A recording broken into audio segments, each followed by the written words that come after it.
Hiya, my name's Nick. Welcome to the Bear's Paws. What can I get you?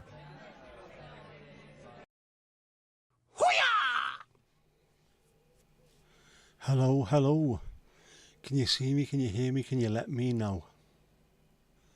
How are we all? How's things? We all okay?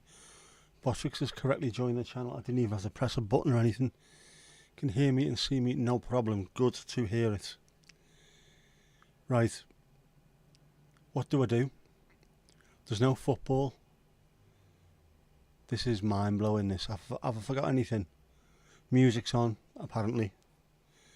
Botrix has joined. I got myself a boozeless booze.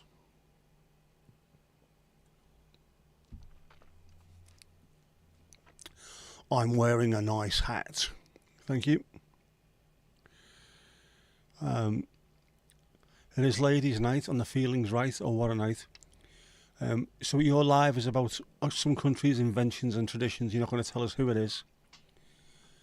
It is not England, Wales, Scotland or Ireland or the Netherlands. Is it Moldova? That's what we need to know. Moldova. Could be either. There will be sneezes. I'm telling you now, there will be sneezes. Yeah, you mean don't, you mean yeah, no football.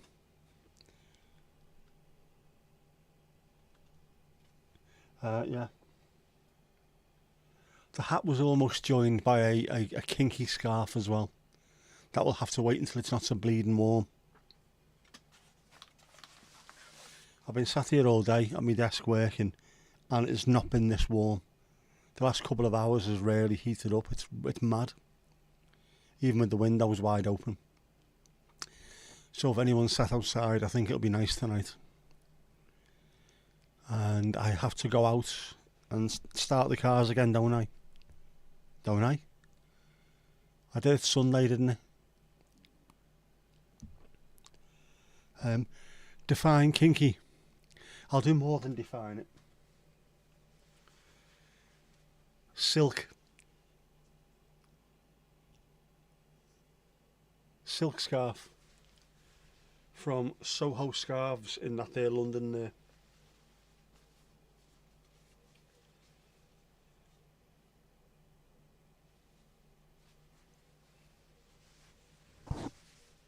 Thought it was rather nice. I'm trying to up the production qualities, obviously, of this particular stream by also making myself look like some kind of footpad vagabond Terry Thomas alike. Greetings and smellutations, Saphodimus and Pliers. How you doing, bud? Need these for the dungeon, yes. Very handy. Literally very handy for being stuck up. By the way, I don't know if you can see in the background. You might be able to move back now. We've got Scotland, Portugal, Le France, Lancashire to go alongside Yorkshire. I should have done that to begin with, really, shouldn't I? Being a Lancashire lad, should have had Lancashire up at the same time as Yorkshire. Simply not acceptable. But it means we have now more flags on the wardrobe. I've decided. United States of Wardrobe, this is the wardrobe. Which hopefully I might be able to tidy up and make look a little bit better at some point soon. Some point in the not too distant future. Thought the chair was a goner. Nah. Well, if it does go, then it'll make for fantastic content and then I'll buy a new one. How long have I had it? I've had it for a while. Not the best. It was only cheaped off Amazon. Well worth getting if you're struggling for a medium range chair.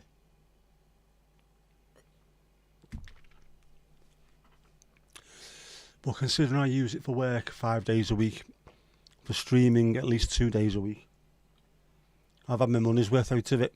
I've had my money's worth. So how are we anyway? I have been fairly prepared for this because Kippers is to hand as well if I need to disappear, which I might do at some point. Oh, I forgot about these things. Saf on the first shift. I forgot, you see, and I forgot to fix the things. Where are they? There. I forgot to fix them. I meant to change them. I could tie the scarf around the hat, only if I want to look a complete twat. Would it even work? Mind you, you need two hands, don't you, to properly... No, it doesn't work. That doesn't work, but... Let's have a look. Let's have a look. This does, you see. Ish. Christ on a bike. Well, it did earlier.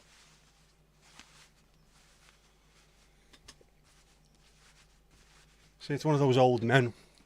An old men poetry type thing, isn't it? Which would normally work better, I think, with an open neck shirt, but you know. Just thought, bring a bit of sophistication. Bit of sophistication to the stream, lad. Yeah, I think it's quite nice.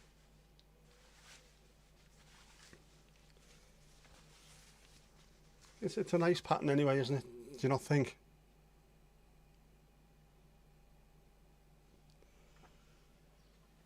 Looks fairly regal, I think.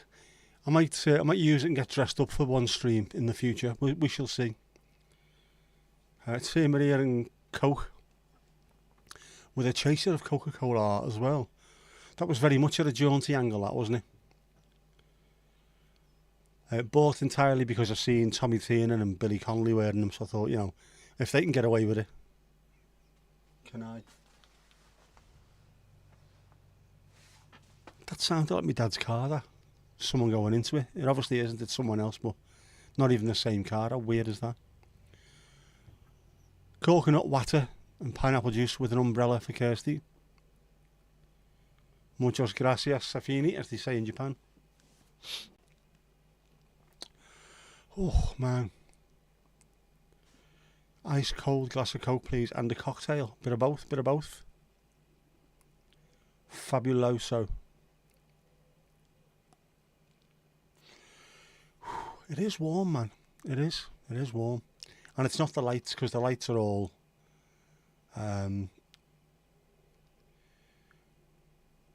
not heat producing, if you know what I mean. No, the way old lights used to be, if they had to be bright, they had to be very, very hot. These aren't. That's a cob light, it's a chip on board light, so that doesn't even get warm at all. It's got a fan in it though, just in case it does. But that's around the back rather than the front. Saf's going to take liberties and drink behind the bar. You're allowed to, mate. No problem with that. Estrella, 0.0% for the gaffer. Very nice. I don't mind a bit of Estrella. Kirsty don't like coconut or pineapple. Grab a chip butty while you're at it. Oof.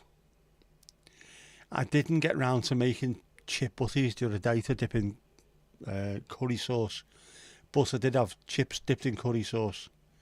So the Bisto curry is all right actually, not bad at all. Stevo, feck isn't. There's a few things that aren't, and there's a few things that need to be added, but yeah. There's a couple that Twitter just seem to lose their minds over, so I thought I'll get rid of them first. Laz, how you doing, bud? Happy fucking potato. Right back at you. Yeah, and it'd be a pain in the arse to get all this way to getting monetised and then getting it taken away because of certain words. And Helen, the Norfolk correspondent, doing remarkable work in the field, is now not covered by flags because we're indoors, we're not in the match hatch anymore. Thankfully. But also not thankfully. I've missed that. I miss doing the football.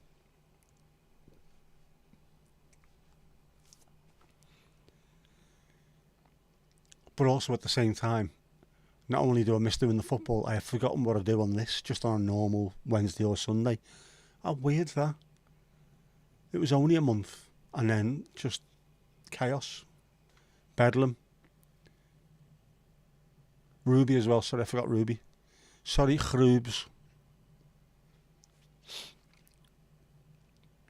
How have you all been? What's the weather like where you are? 'Cause it's gone fucking mental here today. It was, what was it this morning? It was lovely this morning, really nice, quite sunny, beautiful temperature.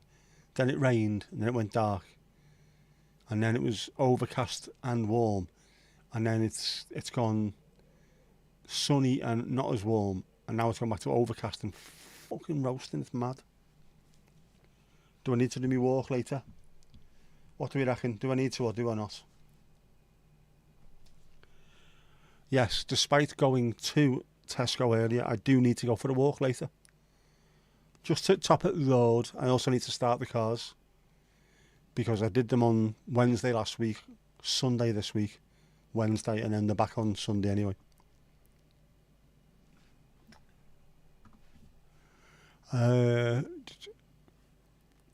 I sit there and push buttons. Is that all you think I do? Is that genuinely all you think I do, Mandy?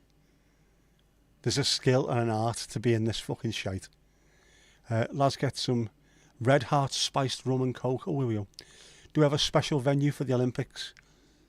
Watch this space, Steve. Watch this space. We may well do. We might have an outside broadcasting unit. How's that? We might have that.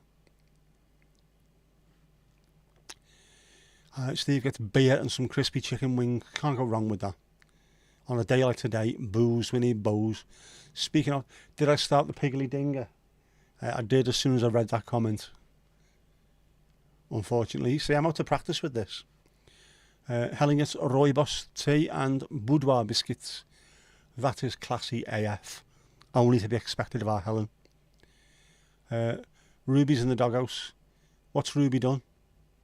Has she taken your love to town? Is that what it is? Mind you, dogs are supposed to be in the fucking doghouse, aren't they? It's a treat for them. Ali, how you doing? How's things? How was your trip? Did you enjoy it?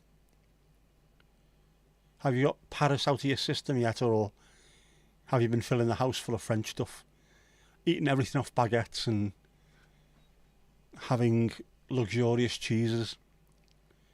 The French have ought to do more than that, haven't they? Just luxurious cheeses and long breads. Chaos has just ended. Mrs. bought some D&D characters for you to paint. After all, and she finds out they're barely 1.5 centimetres tall. Jeez. Small. That'll keep you going, then, Moni. Trying to do the smallified stuff. But you need a spyglass or something for that. Just the rum, you don't want to water it down. Yep. Have a Tarek. Tarek as is. Oh, Ruby ran off on you at work on Monday and was picked up by a passing truck. Jeez. It's a good job they picked her up, really, isn't it? Oh, man. The great escape, isn't it? Yeah. Ali gets a Moadi and a spice bag. You know her so well. Yep. And Helen put your pasta out for tea and Ruby tried to eat it. So she's in for a penny, in for a dog pound, as the phrase might go. The whole thing about being hung for a sheep as a lamb. I'm going out in style here. If I'm going to the doghouse, I am going to eat everything in the house. I'm going to shit in your headphones. I'm going to do the lot.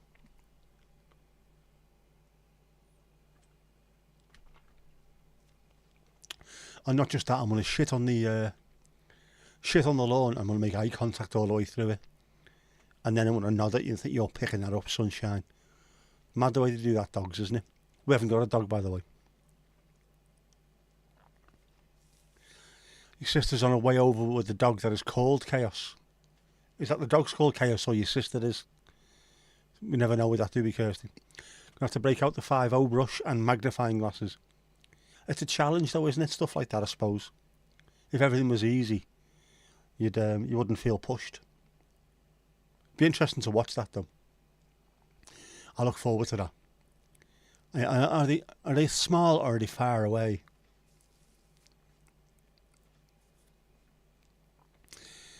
Yep, Ruby's going through a rebellious teenager phase. That's it's very Red Dwarf, that, isn't it? What are you rebelling against? What have you got? Go ahead, crazy. The Doug. It's a naughty Doug. Oh, by the way, the lights. All of the lights. Green, got a yellow on the top and a little bit of blue in there as well, because nobody plays in green really, or nobody at the Euros played in green, so we've been very greenless. It's been loads of reds and blues and things, hasn't it? Bit of orange as well for the Netherlands, obviously, but yeah, I thought we'd go for a bit of green tonight.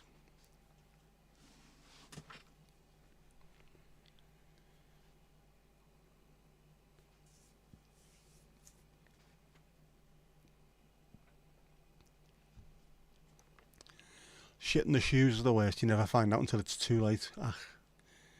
Then you've really put your foot in it. Ali, good to be back. Good to be back. Hello. Shouldn't really be singing them, should we?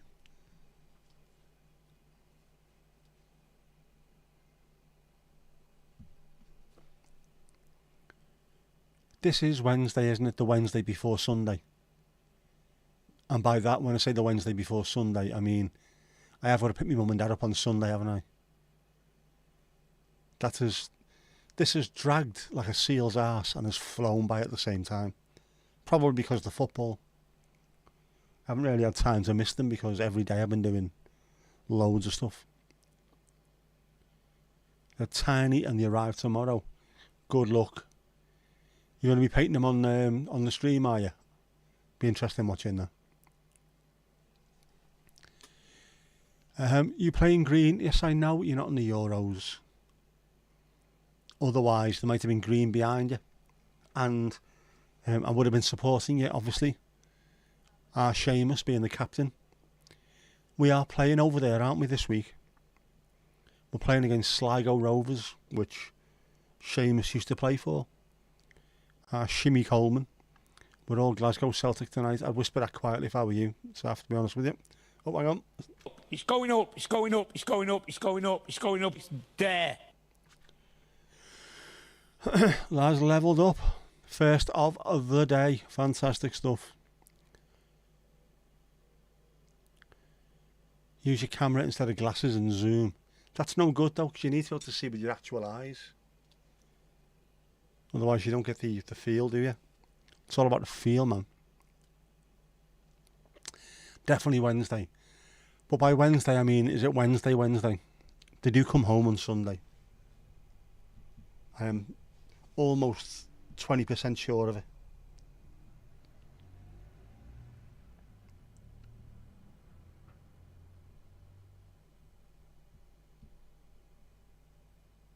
Yes. Sunday the 21st of July.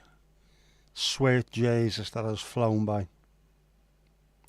Definitely football and sitting outside listening to planes somewhere else in the country.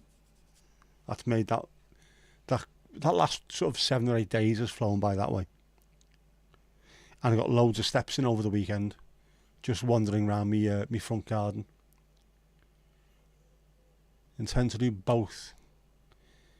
Whatever you need to do to get it sorted.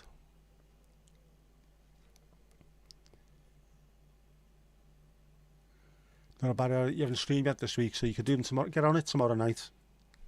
Definitely get on it tomorrow night.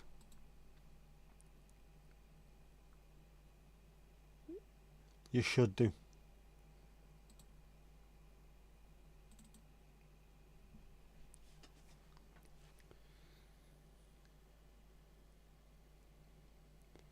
Another spiced rum for lads, you'll need it. Wednesday all day, including the morning. Kirsty's stream tomorrow as well. You can fill the day up between you. Been watching Spencer on his trip. Laughed your arse off today watching him commentate on Fashanu scoring his wonder goal for Norwich against Liverpool. What a glorious goal that is. Oh, Steve, by the way, you mentioned it the other day about the lawnmower museum. You mentioned about Albert Pierpoint. I didn't realise, because I only got round to watching the video that you sent me. You sent it last week or the week before, didn't you? I got round to watching it yesterday or the day before. The fella from Barnsley, the fella in the van. I've come to a bigger speech in UK or something like that. What a great video that was, and he wasn't tearing the place apart, thankfully. It's a nice place, Southport. It's just lacking investment, which a lot of seaside towns is, but he had a good look around, and he spoke highly of it, so I was pleased with him. And I am now determined to go and do that lawnmower. Still haven't watched the Chroma one yet, though.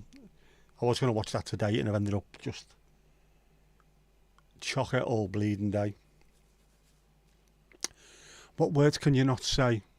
I can't say. Kirsty live about 7:30. Spell them so you don't say them. One of them, of course, is see you next Tuesday. Careful with the C-bombs, because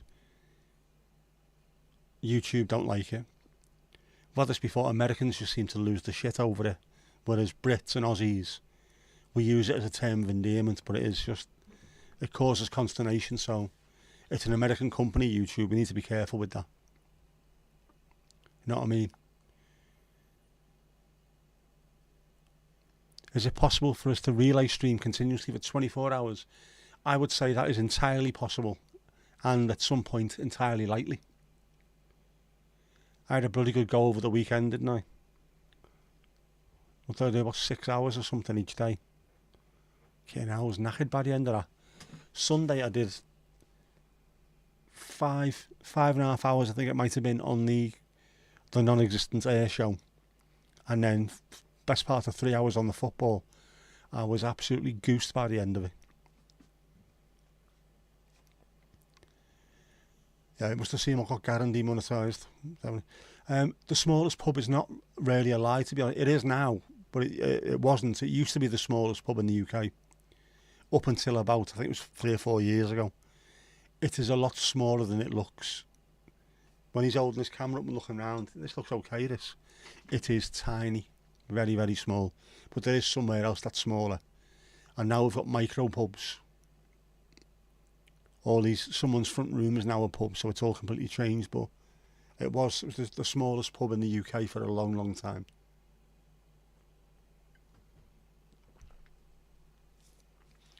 I'm glad I had a look outside as well. I haven't been in there for a long, long, long time. I drive past there quite regularly. But the marine lake is there, and there's a beer garden. If you just sit there on a nice warm day, it is stunning. Lovely. You're not sub to his channel, you just watch him on Reels on Facebook.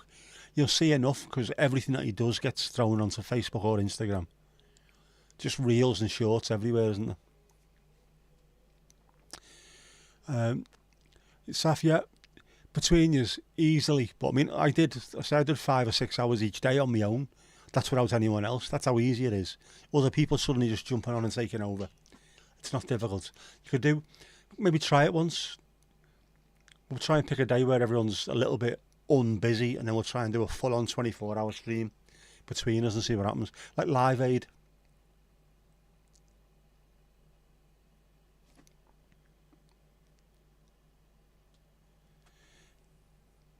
Yeah, got to be very careful, lads. Very careful with that particular word.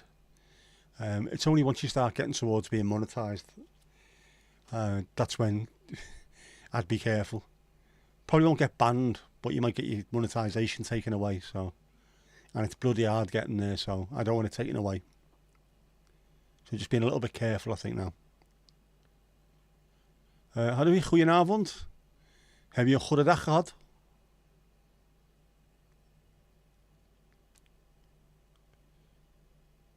The nutshell is in Bury St Edmunds is the smallest. I think probably that might have been over the last few years then. Only 6 people can fit in it. The lakeside was the smallest for a long time, so I think it's one of those where until people started thinking we can make money off this and started making smaller ones. Most pubs you wanted to be bigger to fit more people in, whereas now it's a bit of a, even though it might not be the smallest pub anymore, it's still an attraction. People still want to go in there. It's nice actually. If you ever come to Southport, just have a go in there. They do teas and coffees as well as beers.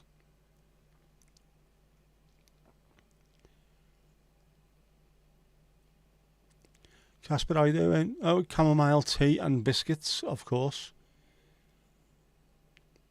Thé, chamomile et biscuit. Steve's very hard to miss. Once he's there, he's there. You can see him.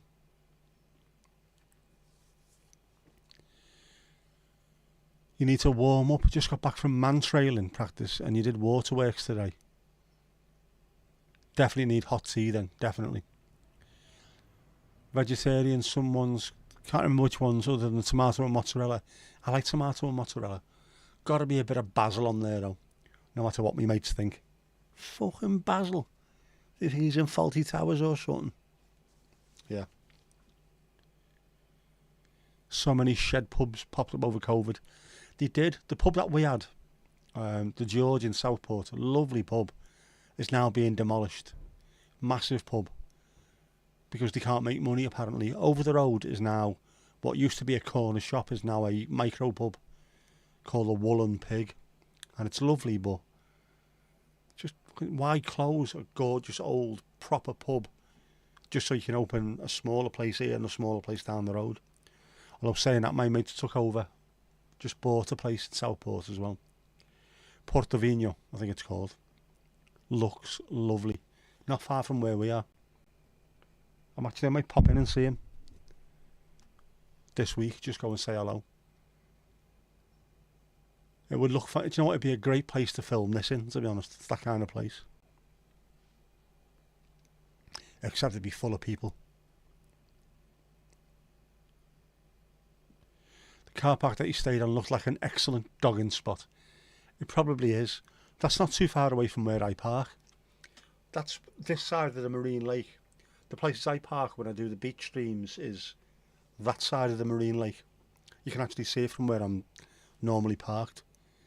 And if I'm in the far car park, if I get up and have a little bit of a Toby, you'll be able to see exactly where he was parked. It's not a massive town, but it's not small by any stretch of the imagination, Southport. But there's lots of things close together in the town centre. I like that video though, I really did. It didn't come with any preconceived ideas or I've read this in the paper, it must be a shithole. No, it's nice. You made soup today as well, that's also on the menu. Ooh, very nice.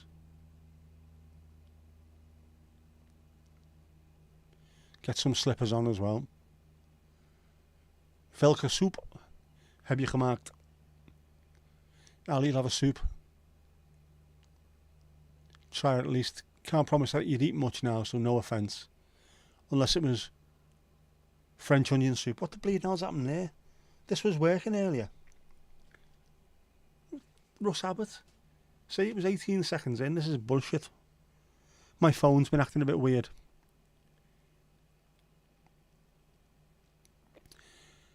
Put out some breadfruit soap.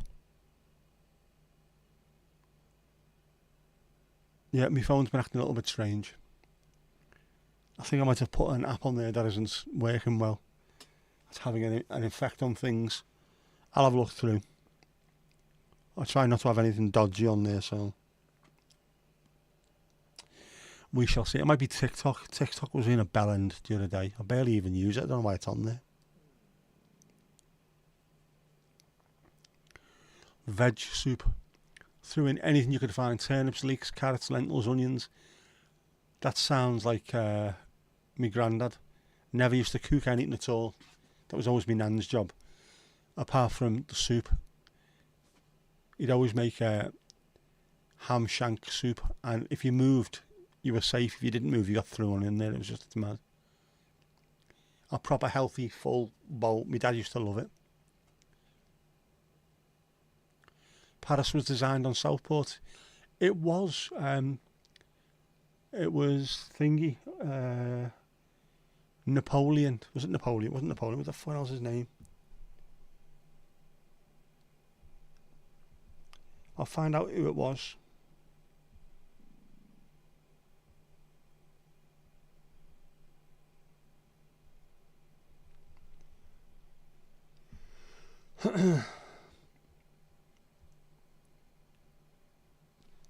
Yeah, there you go. Lord Street is the famous boulevard that inspired the Champs-Élysées in Paris, France. Not just any old road.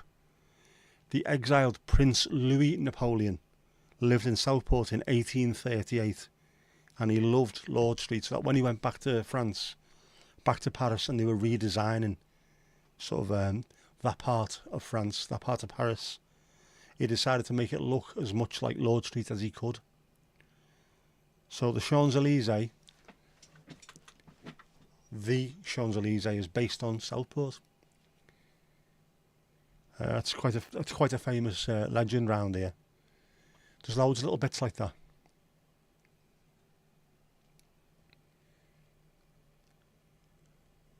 So if you're hammered behind the bar, don't trust yourself walking anywhere. Not surprised. Mitchell, how you doing, bud? How's things? Mr. Speedy, Mitchell.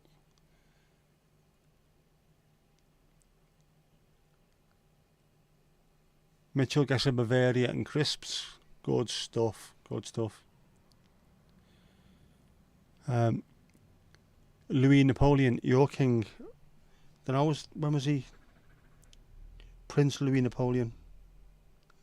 See if I can find out.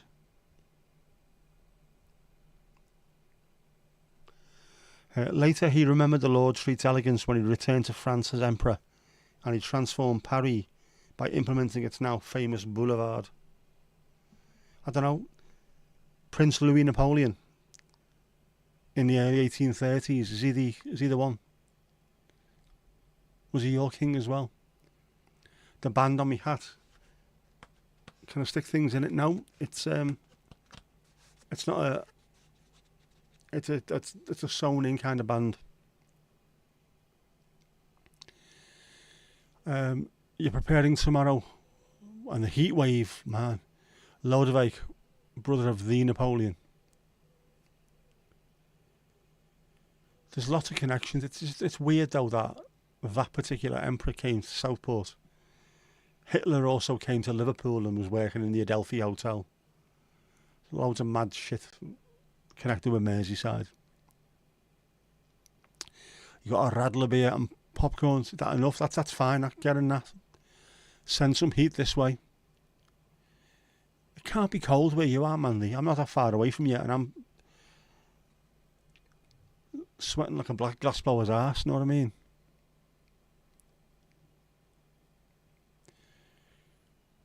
Oh Lord, the only wave of heat you're getting is from the microwave. How can it be cold? What is wrong with Ireland and the UK at the moment? It was pissing down with rain here, and the whole of Ireland was having a heat wave. Can't move now. The sun's cracking the flags. It's ridiculously hot, and you're pissing down with freezing cold rain, whatever it is. That's mad.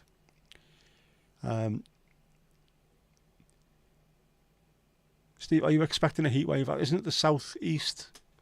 Sort of the southeast is going to be really hot. And then as soon as you start moving further and further north and west, obviously where I bleed and live, it's going to be rainy. So while everyone's getting fried down south, we'll be swimming to work.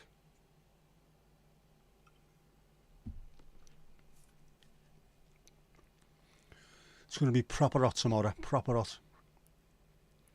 Unfortunately, you've got to drink whatever Saf serves when he's behind the bar. But thankfully, he can serve you Radler beer as well. Watch this space. Mandy, you're in a nuke. Have you had a look at the nuke? Are you reading a kookbook in the nuke?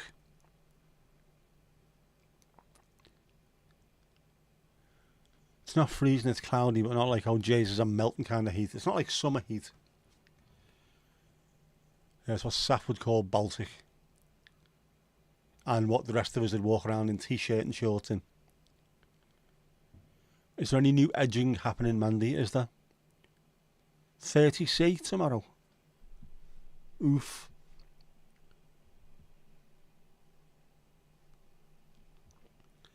That's proper. Let's have a look what we are tomorrow. Thursday, 21 degrees it's going to be here. 23 on Friday.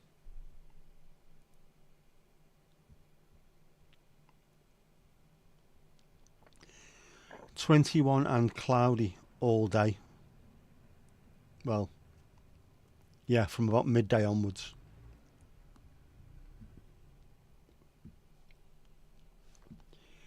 What's Sunday going to be like?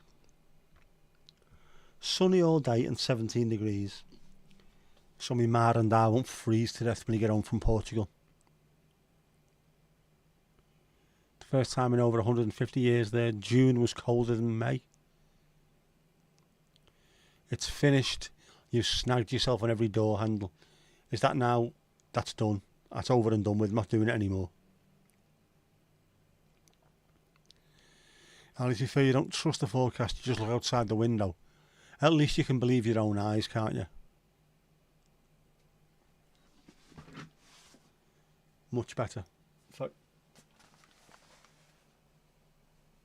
Yeah, it said it was going to be cloudy tonight. It's cloudy tonight. But it's still warm. I'll do my little walk later. Get to the top of the street and back. Start the car. Man, you're working on bear heads, ninja potato sized. See, now that, anybody else reading that wouldn't have a clue how big that is, and they also wouldn't have a clue what that actually means, ninja potato size. And we're all in here thinking, oh, that's a good size, that ninja potato. It's going to be 14 degrees Celsius there tomorrow. You're going to be miserable all day long. Think about that. Remember that now. In about a month and a half, 2 months' time, it's going to be back to being absolutely roasting. To be giraffes everywhere. Hyenas laughing at, well, God knows what. Do you have a fire stove? Something to warm yourself up.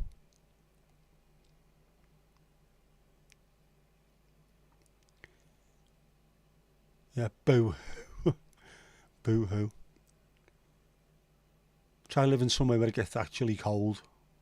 Proper cold. -degrees cold.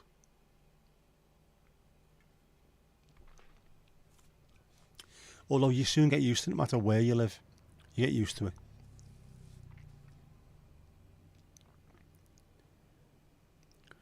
Yeah, today on the radio, some people are struggling financially because they used the heating in June. Funnily enough, this blew my mind last week. Ours is set to come on if it's below, I don't know what it is. No, me man, it's about 30 fucking degrees, but it only comes on when it's cold of a morning, just to heat the house up a little bit. I got up to take Jess to work and the heating was on, only for about 20 minutes.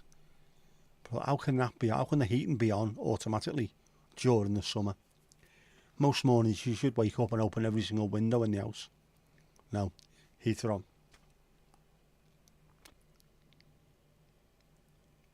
That wouldn't surprise me, that though. It's the weather's absolutely on its arse, I think the phrase is, isn't it? That's the technical phrase. How would you describe the climate at the moment? The weather's on its arse, mate. Don't have one you wish you did. Oh man. Soon. Get yourself monetised. End up doing 24-hour-a-day streams. Get all that ad money coming in. Buy yourself one. There you go. There's your plan. Get it sorted. Fire warmth is the best warmth after summer. Sun warmth. Can't argue with that. There's nothing like a proper fire. The house that we lived in the Netherlands, we used to have an open fire. And the chimney, big metal chimney, just went, it wasn't behind brick. It just went through the house. And you were trusted not to be a dickhead and grab hold of it. And it was quite big actually. Proper one of them. But it used to heat up the rooms that it went through. Brilliant. Go downstairs after a freezing cold match. Used to play football on a Saturday and Sunday morning. Get home after it being like -15. Get in front of the fire. Lovely. And we used to have a woodman who come round. He wasn't made of wood. He used to sell wood. So we used to have that under the carport. As soon as it got cold, just get outside, grab a few chunks of wood, throw it on the fire. My dad would have a crate of grolsch outside in the snow. No need for a fridge. Just there. Open the patio doors. Ice cold beer.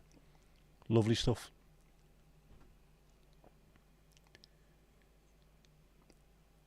'14 is like a hot day in October. I've said this last week, didn't I? In the UK at the moment, well, where I am at the moment, we seem to just have 11 months of autumn. That's it. Or if you're watching in the States, 11 months of fall, followed by an okayish summer, and then 11 more months of autumn. It's just bizarre. We don't have a winter. It doesn't get cold enough for that. Might get a few cold days, but you just put a coat on and you're sound. Nothing dodgy. It's mad. Can you put a fire pit in your garden? Can you? If you do a big fire pit, then you could start barbecuing water buffaloes and things on there.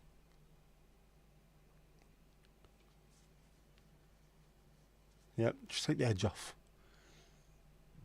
Buy a jumper. Mandy can knit one for you. With your name on it. There you go. It's the next thing you need to do. When you're over this side of the pond, we'll have to bring you into a house that has them.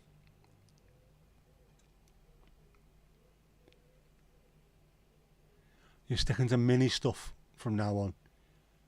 Freestyle jazz knitted tops are done and dusted. You give it a go. And they looked fantastic, has to be said.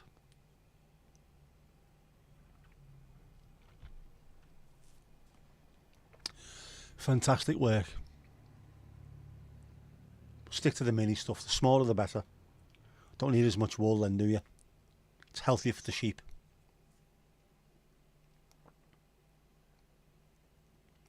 How's the light looking? Is it okay? Is it looking glorious? I know my face is like a wood chopper's board, but you know, I put the massive thingamajig on there. What do you call softbox? The massive softbox is on there now. Instead of the ickle one, it's got the massive one. That's still, if you can see there, you can't you? That's still got a little grid in the inside of it, so you don't get light spill. But the massive one is on there now. Looks totes profesh, as the kids say.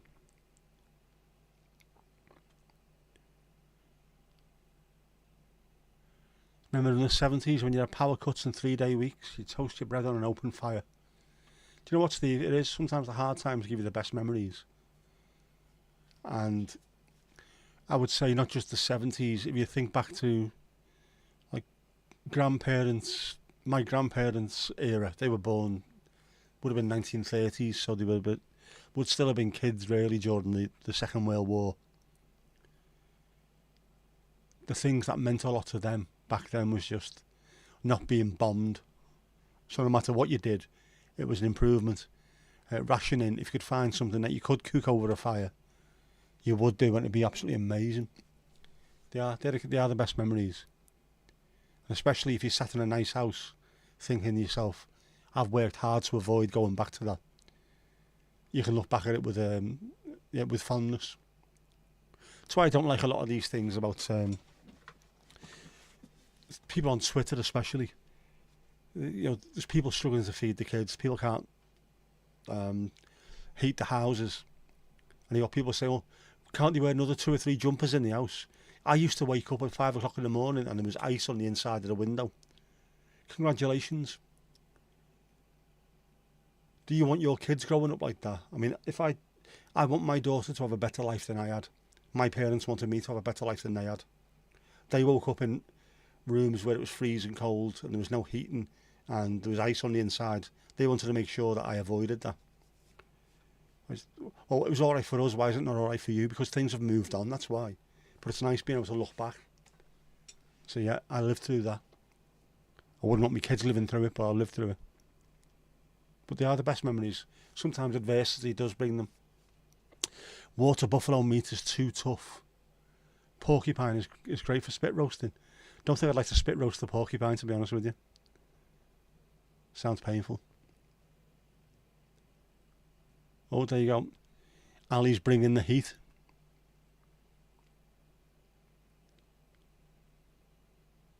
$14 in January would be a record in Denmark. It would, wouldn't it? Although we've had 14 degrees here in January quite regularly, but then we do have the Gulf Stream, which helps us.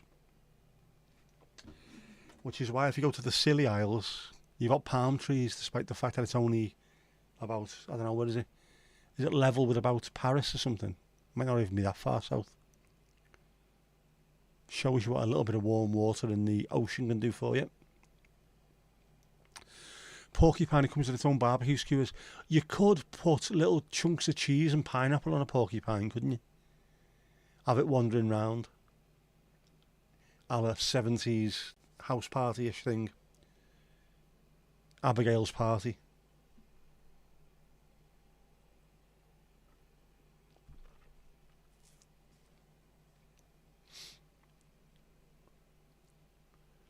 Didn't we have 17 on Christmas Day? No, we did. Proper. Keep having bets. Are we going to have a white Christmas? Fuck off, mate. We're getting to the point where Christmas Day you're going to have to put sunscreen on to go out. It's mad, isn't it?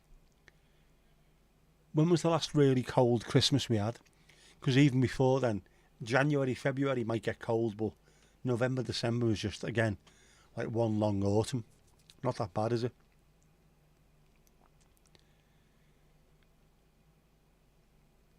Mad. And it's not nostalgia.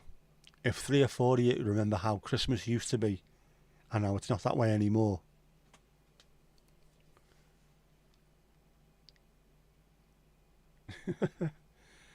Right, Christmas isn't that far away now, is it? Apparently. There was an advert on telly a couple of days ago about Christmas. Was it Balsam Hill? Might have been them. Get your Christmas tree now.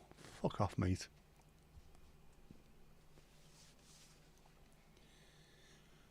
Supposed to be getting cold beers out the fridge and having a barbecue, and you're talking about Christmas. Ever die off where we are. Ali, you've tried the soup, but it's not for you. Oh, I missed Piggly Ding. Do you know why I missed Piggly Ding? I've got the bleeding thing switched up, have I? Who's next behind the bar? Who's doing the next shift? Come on. Who's putting their hands up?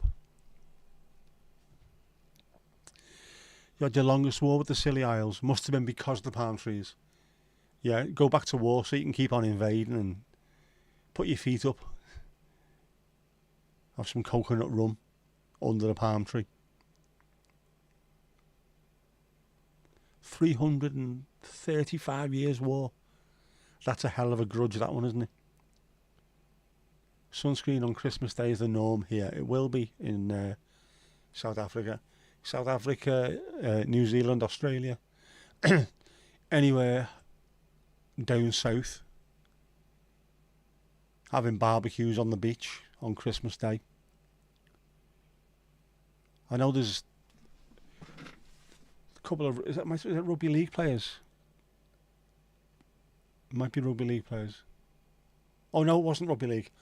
It was football players, Scottish league players. One might be playing for Celtic and one might have been playing for Motherwell or something. And they're both Australian. And Sky Sports took them onto the beach during the winter to barbecue and said, you always barbecue chicken, don't you, on Christmas Day, in the lead up to Christmas. See if you can do it here. Absolutely freezing cold.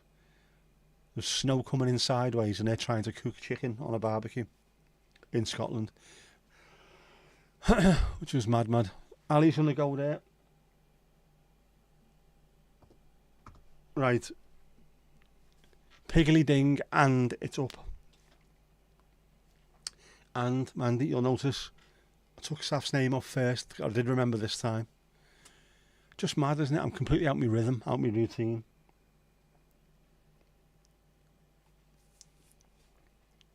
There's palm trees in Torquay, or there used to be. Again, it's that part of the country, isn't it? Where it really does benefit from the Gulf Stream. Isn't there somewhere down there that does really nice grapes? There's a good English wine or a good English sort of champagne-y thing, sparkling wine. Yeah. So, I mean, the Scilly Isles are further south than that, aren't they, I think? Again, not by much, though.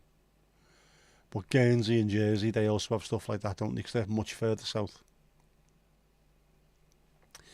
You've only got palm trees on Bonaire, Saba and St. Eustatius. Nice, though. Not St. Martin, Aruba.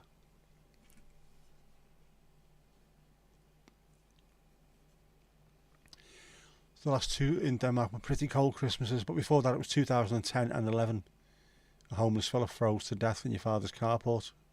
Pretty traumatic. 2010, if I remember rightly, was the year of the Beast from the East. Again, this one was caused by the jet stream, not the Gulf Stream. That fast moving current of air in the air, in the sky. If it drops too far over the country, it lets in all the cold. If it goes up, it lets in all the heat.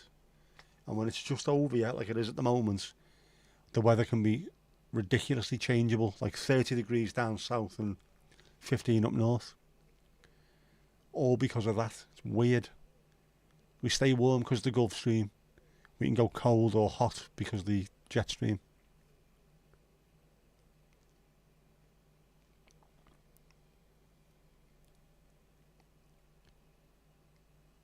Fires of any kind are not allowed on the beach. What? There's a special designated area. Also, no alcohol allowed on beaches there. I think they're trying to get rid of alcohol on the beaches in Australia as well, weren't they? Because people keep doing stupid things. Do not leave your bottles hanging around, and then all of a sudden people are smashing their feet open on bottles that people have left. People are burying them rather than taking them and putting them in a fucking bin. Mad thing, fam. The whole road with palm trees in Aalborg, but the northernmost native palm trees are in southern France. They aren't native in the Scilly Isles. They aren't, but they grow there, and grow there very easily. The rest of the country, apart from maybe the very, very far south of Cornwall, they wouldn't grow at all because it's just too cold during the rest of the year. What do you have? What's your guilty pleasure? Oh man, do you want a bucket of brushy? If anyone's watching, I say Black Russian slushy.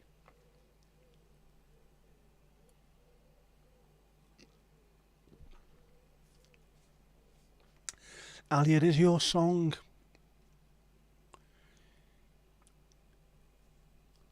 We do all live in a yellow submarine. I am going to genuinely try and do the entire trip this time round. I'll make sure that I don't cock it up. I will make sure the GoPro is fully charged and working before we leave. That's the main thing. See if we can get all the way down there and then all the way back as well. Double trip. Then have to do an AI music alongside it.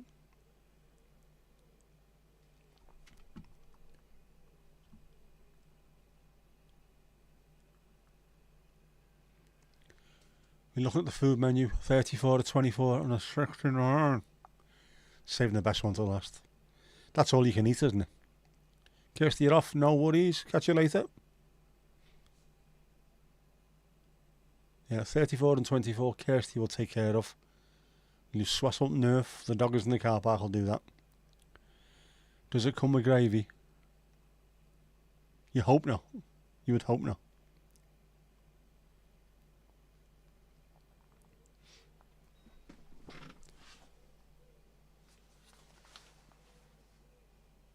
Wood pigeon. It's on the house over there. It's the Scouse one as well. You dirty, you beast.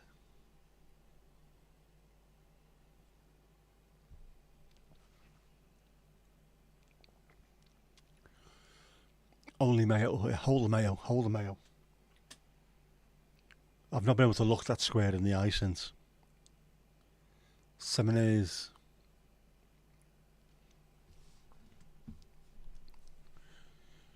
Good for you, full of protein. Full of protein. Saf got to disappear, no worries mate, see you in a bit. Good news today, your local Morrison's garage is going to have a Greggs put in it. Is right. There's a garage by Formby, which is a bit of a shithole to be honest with you. It's got a Subway and a Greggs in it, and the place is always chocker. Anyone going past, as soon as you see the Greggs sign, straight in.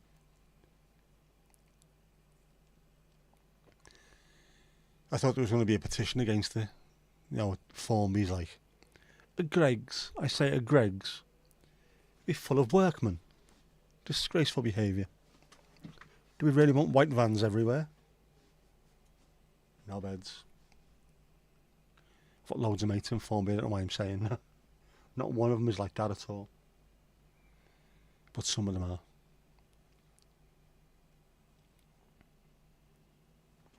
Can't go wrong. Steak slice, sausage roll. Actually, not too bad coffee as well. If you're in a bit of a if you've got a rush on.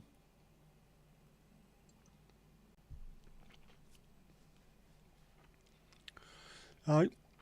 Thank you, Kirsty, for all the snackage. Are the Greggs vending machines yet? If there are, they will be in Newcastle.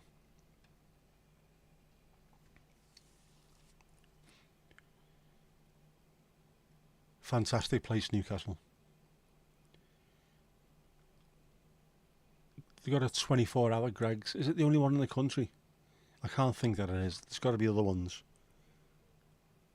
They've got Greggs with bouncers on the door. Mad, innit? There's vending machines for everything. There's got to be a Greggs one soon.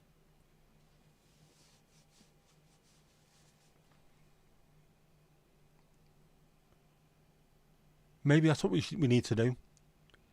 Get a vending machine, and we'll go and pick up all the stuff that's about to get thrown out of Greggs, and then we'll put it in the vending machine and sell it cheap, and call it the Dregs. Dreggs. There you go, it's Dragon's Den now.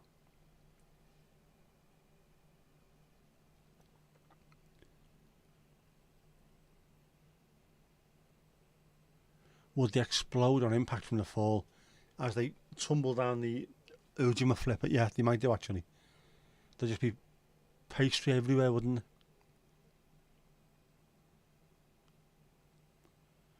Unless is there a way? Well, you can put them in a little plastic wrapper, couldn't you? Not shrunk wrap, but you know, enough to keep them all in. You wouldn't want them if they were smashed to pieces, would you? You wouldn't want a sausage roll that you had to drink. Yeah, a bag of warm sausage and flaky bits.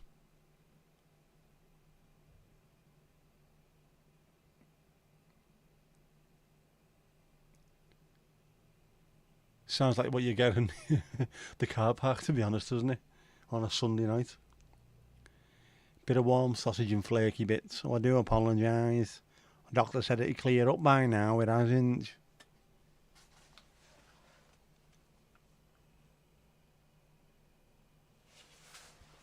Jesus. It is warm, man. And it was lovely this morning. Not one of those mornings where you even have to get up slightly earlier than normal. I'm not remotely arsed. It's nice. It's actually nice to be out. Windows open in the car. Decent tunes on. Drop Jess off. And then a nice relaxing drive back home. Lovely. Are you roasting? I am absolutely roasting. I am. I'm hot stuff, obviously. And like I say, I've been sat here all day working. I haven't even had the windows open because it was alright in here. And then the last hour or two before the stream, I had to have the windows open. It's just, I don't know, the overall temperature outside must have gone up by just a couple of degrees, but enough to notice.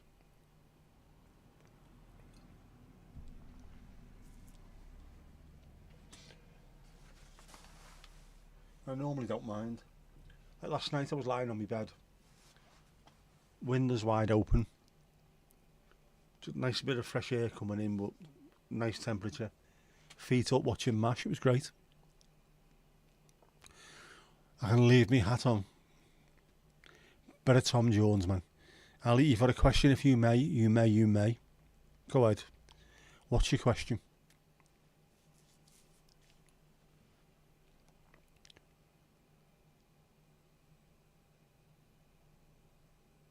I hope it's not something where I have to get a ruler out or something, you know what I mean? Well, it's definitely other hat. Anyone know when the women's beach volleyball is on? Jeff, don't be so disgusting, Jeff. It's filthy. Don't be like that. Be a better man than that, Jeff. Does anyone know? Jeff needs to know. Anyone know? Jeff's asking. Anybody?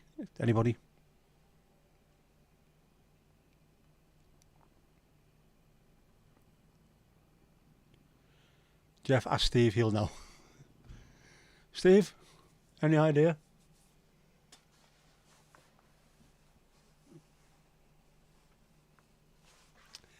That window doesn't open anywhere near as much as that window. In fact, that window, when you open it slightly, it just goes out completely. They need to be looked at.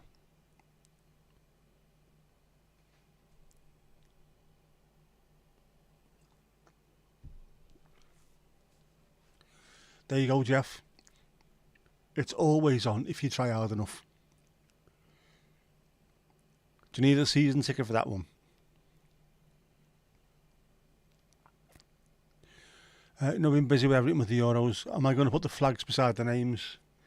Yes, I said earlier on the little thingamajig there. I meant to change them, and then loads of stuff's happened, so I've been a bit stuck. But I did come up with a bit of a template for them, so I'm quite happy the way that looks. Do you know what? I'll do that when I finish tonight. I'll make a start on it. I did do something somewhere because I'm using the flags. I tried to write down people's names with a little bit of a spreadsheet. All the English. And that's pretty much it. Then all the foreign. What flags I need, and then what have you.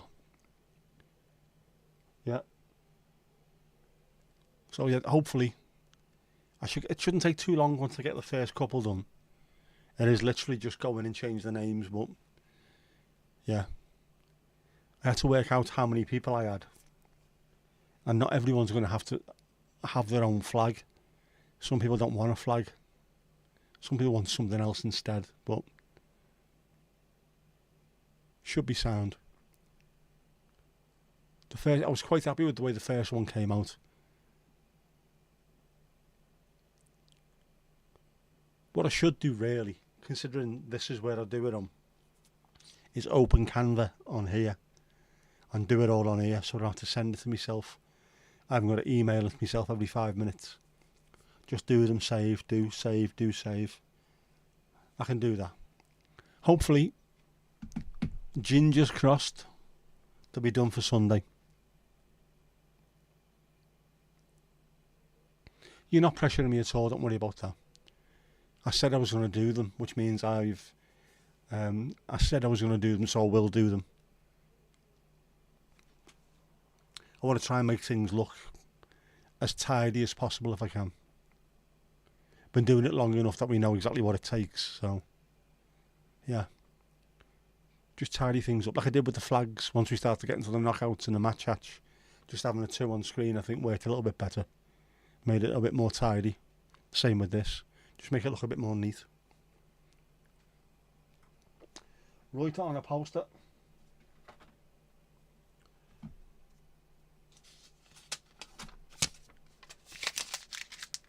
Done.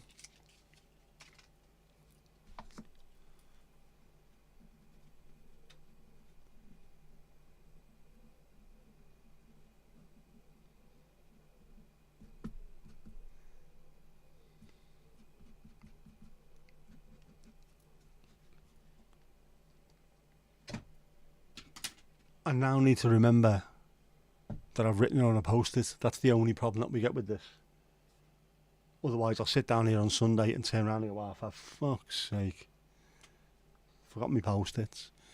Got an idea for you one. Go on, let's hear it. like the idea of the flags. The first one that I knocked up looked good.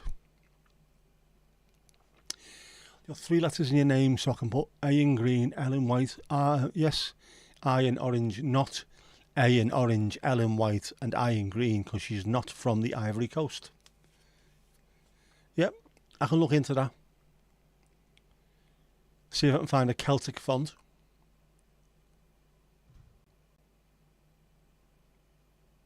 Just so it looks sort of a bit... I mean, I don't mind the way it looks, but now I've got a square with a name sort of half in, half out. I'd rather it just look a little bit neater than that. So yeah, it can be done. The flag thing looked great for the very first one that I did. So yeah. Hopefully get that done by Sunday. I shouldn't have too much to do now. There's no football on. There's no air show. I've got to go and do a little bit of taking shit to the tip. And that's about it. Beyond that, the house is clean-ish. Just needs a little bit of a whiz over. Mop the kitchen. The work surfaces and stuff. It was clean to begin with, and then we just carried on top of it. So hopefully I think everything should be sound. Won't take me too long. Just have a bit of a whiz round with the J Edgar. Sort that out. I should have plenty of time for arsing round. I'm doing nothing at the weekend, am I, after all? Saturday. Unless I can go out and do something. Can I go out and do something on Saturday? Just for a couple of hours. The flag will be great. Oh, it'll look great with the flag, but I am going to try a few different things just to see which ones look the best.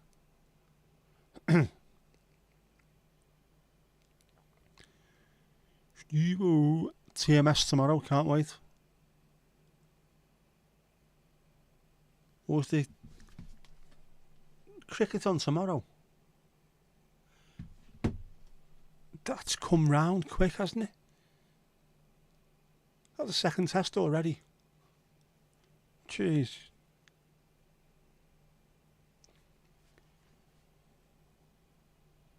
Well, I'll be able to... I've got my iPad, I'll be able to watch it while I'm working. I'll put it on the background quietly. Obviously, I can't do it when I'm doing the phones. So otherwise I might get into trubs. Sunday, don't forget to pick up me folks. I'll write it down on a post-it note. That also reminds me I will have to go and get a bit more diesel. Even though it should see me. I'd rather go and get it done now. Oh, not now, tomorrow. Over and done with. Get the car washed as well. Still haven't managed to do that. Adam, how you doing, bud? How's things? Just wondering if you're happy with what you got on the menu. Which menu, though? There's plenty of menus that we could have. Forgot about the menus. Well, I've put stuff somewhere, haven't I? We could change menus. If anyone's got any ideas for stuff you want to see on menus, let me know. And also, if you've got stuff that you want to show on the screen, like Steve's Vulcan, Ali's Holiday, just let me know. I don't mind. That's what we're here for, isn't it? Our little community. If you've got something that you want to share, just let me know.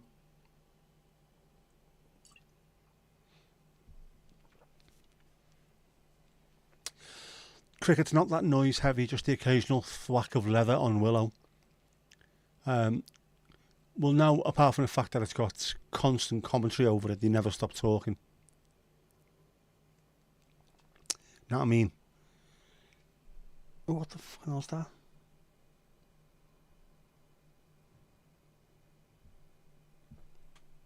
Oh, his cap cuts just suddenly opened on its own. Oh, strange things are afoot at the Circle K. It was okay, but it was a hair in your 69. Could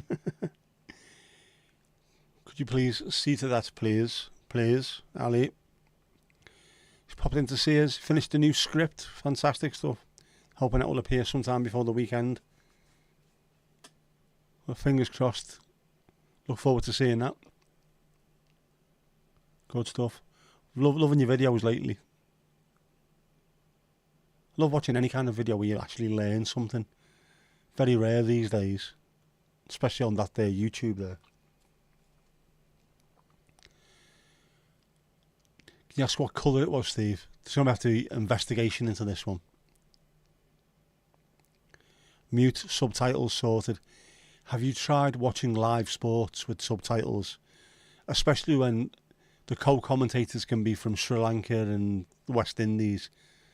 You know, I'm not saying that live subtitles are racist, but they are thick as shit. They can't deal with a Scouse accent. Never mind someone from Sri Lanka. It can be quite funny, but if you're trying to actually follow what's going on, it's not so bueno.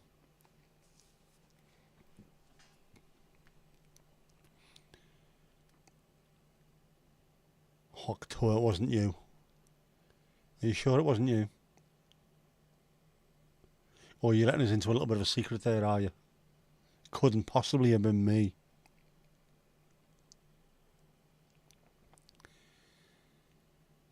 It's a bit sarcastic, this one. It's about Hawaiian Kona.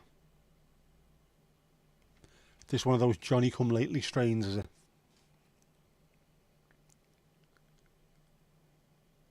A great yarn there now, Steve. Great yarn. Hark to it. What is that? You're seeing it everywhere. It is a young girl who was about to make a hell of a lot of money out of just being playful.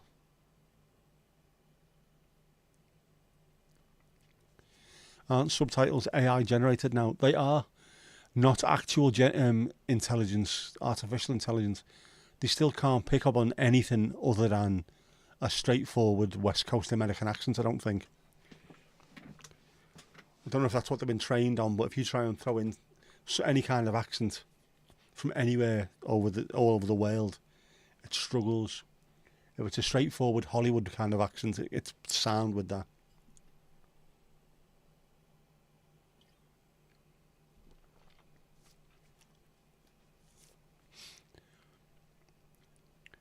Found out this week, MSN sacked all the journalists. Now all news stories are AI written.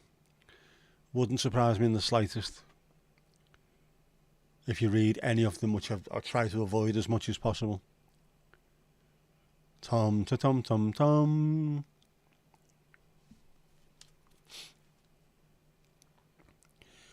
Yeah, the translation by YouTube on your fairy sale story was quite a bit off in the middle. I try and occasionally put them on mine, and Scouse accent, stroke victim.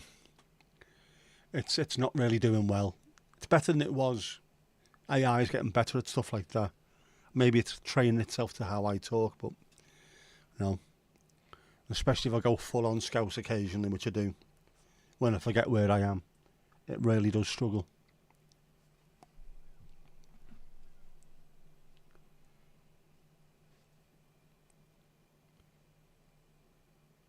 A slightly inebriated young girl who was asked what men want. Yes, that sums it up perfectly. And explained exactly how best to achieve this. You upload your script into YouTube subtitles and then translate it into the language. You're probably better off if you're uploading the words in there. You probably get away with doing that, but when you're trying to do talking head ones that are not pre-scripted, it's a nightmare. The only times I've ever written a script for anything I've done, I've written it by talking into a phone and then used AI to, well, not AI, but, well, it is AI, isn't it? Samsung Notes, voice notes, you can do that and then just press on transcribe, and when it comes out, that's not right, that's not right, that's not right. Change them and then read it, but yeah. I can't really be doing writing scripts. What I do, just sitting in front of a camera and whinging, I can make up as I go along. They can't deal with that thing. They can't deal with it at all.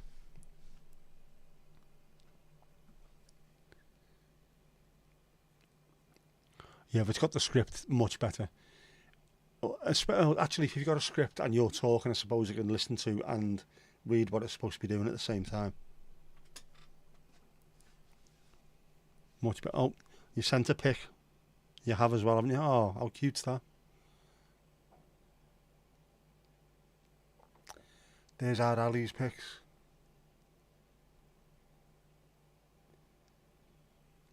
Is that Kippers and Horace on the beach? Yeah, Steve, you don't need to care about it, but it will be everywhere. Literally everywhere.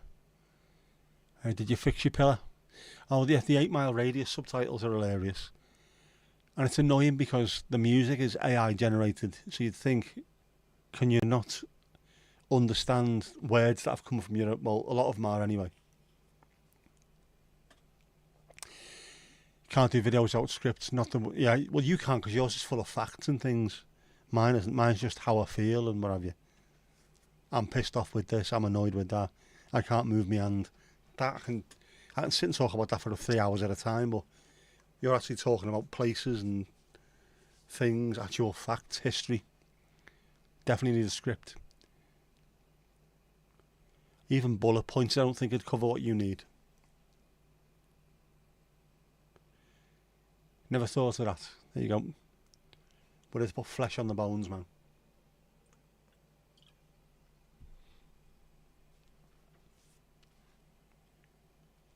I mean, obviously with your stuff, you'll know the names. Which, didn't you say AI was having problems trying to pronounce Brazilian coffees? Was that right? It struggles with pronouncing them. You know all the names and everything, but there's any kind of, I don't know, dates, loads of dates and places and what have you. If you're sitting there with a camera in front of you, I can imagine it'll be very, very easy just to suddenly disappear out your mind. Have it written down and off you go.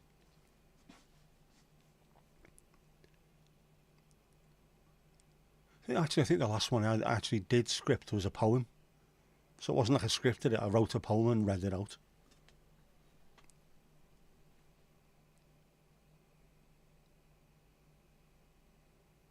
I think my problem with that is I sit down in front of a piece of paper and then before I even get halfway through what I was supposed to be doing, my mind's gone off somewhere else.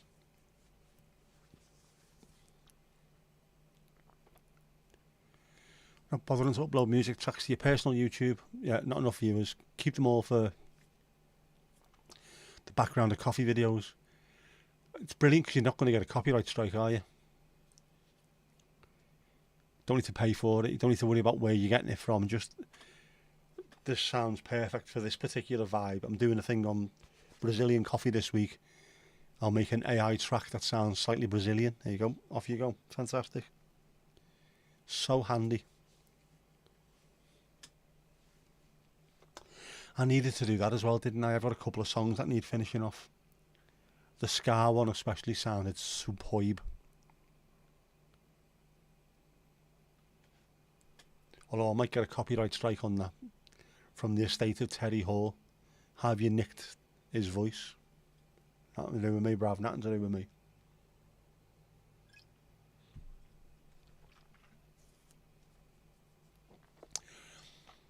I like a bit of weirdness. Unless AI starts claiming copyright, it is not allowed to. Only people can claim copyright. This is, I can't remember who it was. There's an actual, a woman who deals with copyright, and there's a lot of music copyright as well. And she's been doing stuff on her channel lately about AI. The three big music companies are trying to take Udio and Suno to court, and it's only because them three want to do their own version of that paid for. But it's been through court. Only a person can claim copyright, not AI. So you're covered. And also if you write your own lyrics and throw some of them in there, you own at least half of it anyway. Oh, hang on.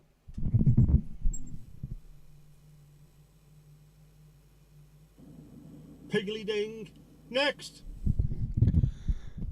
There you go, Piggly ding. Who's next? Cancelled your Envato Elements sub. You don't need it anymore thanks to AI. Yeah, if I was you, well, I'm going to do the same, to be quite honest with you. I'm going to make as much as possible, just in case AI loses any kind of future lawsuits about what they've been doing with training. Get as much as possible, keep it saved, and then keep on using it. But yeah, there's no point in paying is it 10 quid a month or something? They normally are, aren't they? Just to be able to use music where you can do it all yourself. Just spend an hour pissing around and there you go, done. Don't mind doing another one? Ah, fair enough then. In fact, we'll click you another piggly ding just in case. Is that off the back of the monkey pick claim? Was that the selfie, the monkey? It might be, but also, even if it's been trained on other bands and other artists, can they come forward and claim copyright on their music if it's not the same? Otherwise, are we going down this rabbit hole of, oh, for fuck's sake, yeah, what's going on tonight? Going down this rabbit hole of you're not allowed to listen to the Beatles and be influenced by them because it's not fair on them. That's bollocks. That's not the way it works. Otherwise, there'd be no Beatles if it wasn't for, Chuck Berry, Little Richard, all that. There'd be no Oasis if it wasn't for the Beatles. There'd be no Arctic Monkeys if it wasn't for Oasis, etc., etc. Moving on. That's just the one genre of music.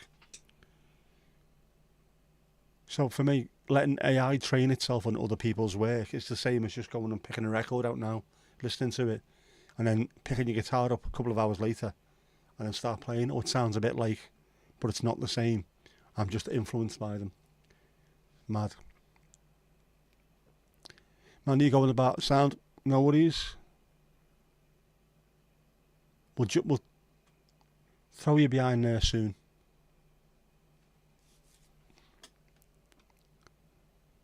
I don't know what I have to do in there. Bit of Tiger Lily Gold. That's why you're jumping on the bar, isn't it? Bit of Coyote the Ugly. Everybody is derivative of someone else. There are very few people, if anybody, that aren't.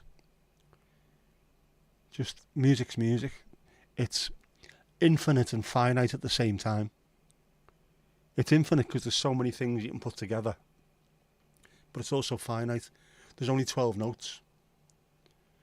You can go on an octave, 8 notes, 4 semitones, 8 tones. There's only so much you can do with them. After a while, things will start to sound similar. But if you're listening to someone, you can't help but be influenced. Simple as that. And if you're listening to good quality music, why would you not allow it to help you get pushed forward? Again, go back to the Beatles on this because of how they influenced not just the music, the style of music, and progressing beyond She Loves You, Yeah, Yeah, Yeah, and I Want to Hold Your Hand, to I Am the Walrus and all that weird shit. But also what you can do in a studio, using the studio as an instrument in itself, all that kind of stuff. People got influenced by seeing what they did and what they did with Tomorrow Never Knows and sticking tape loops together and having them flying around the studio in and out of machines. We wouldn't have had samplers if it wasn't for stuff like that. So, it's mad. So everyone's got to be influenced, otherwise you don't push it forward. Isn't it? Wasn't it? Nice.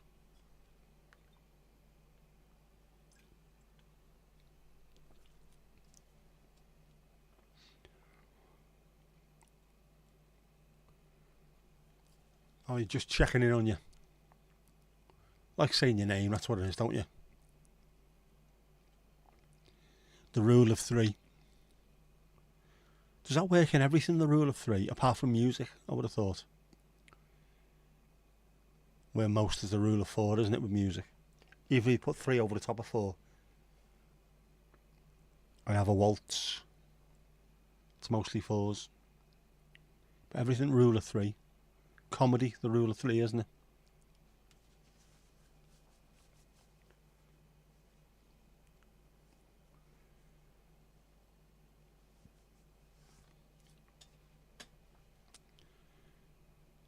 I like pissing about with that when I do poetry, the rule of 3. 4 lines, but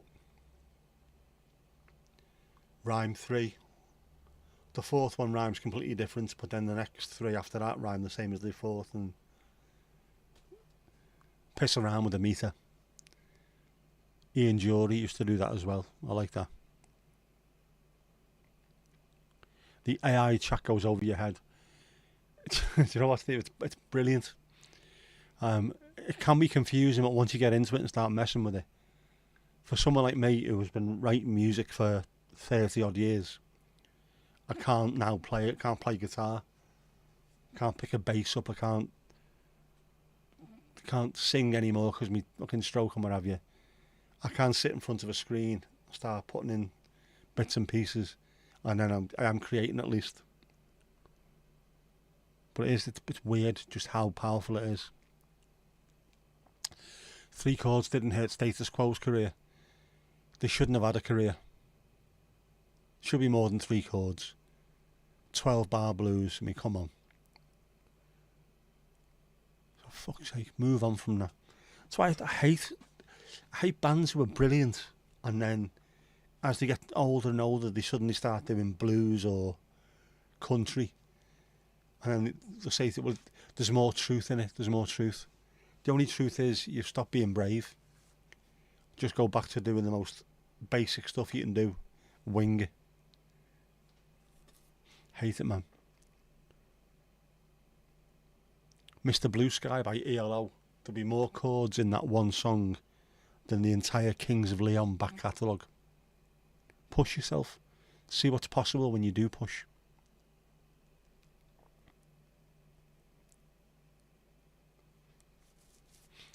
Tesla, the inventor himself, Nikola Tesla, said that the universe works on 3, 6 and 9. And you could hack the universe if you use those numbers.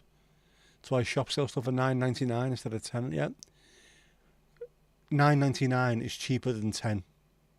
We know this. But not by a penny. It's by a quid. $9.99 is 9 something. 10 is 10 something. So it's a quid cheaper. I forget who I seen doing that. Someone actually looked into the psychology of it. It's a penny cheaper. No, but in your mind it isn't. It's a quid cheaper. Cheeky bastard. Yeah, but 3, 6 and 9 makes sense to me. And then if you use those numbers and connect them with music in terms of 4 bars, 4 bars, 4 bars. I watched a great documentary about King Crimson, a band who I absolutely love.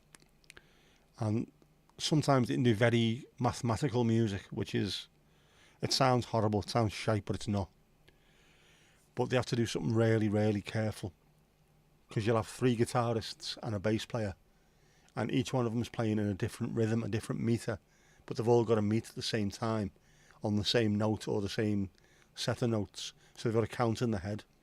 Someone's doing 3 over 4, someone's doing 13 over 8 or something, but they've all got to meet up at the end.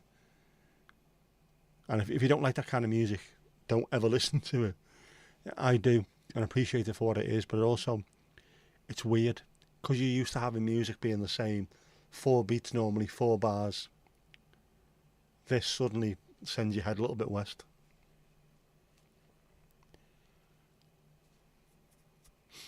There's an ad for a Melvin Bragg programme, it really annoys you. Where's that on? I'm not seeing it. Every time he says, art isn't the cherry, it's the cake. Is he still around, our Melv?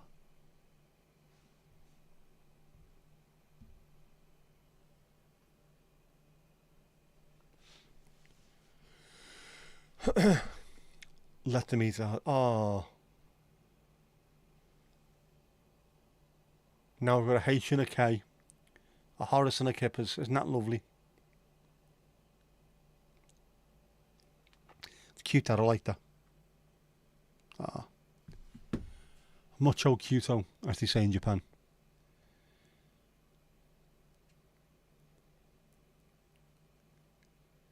As he's still got a cold. The longest cold in history, that one, isn't it? The Night on the South Bank programme.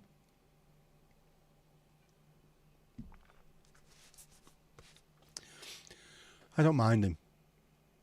I think that was my first sort of into a little bit of accessible art and things being a bit more intelligent than the usual shite that was on TV.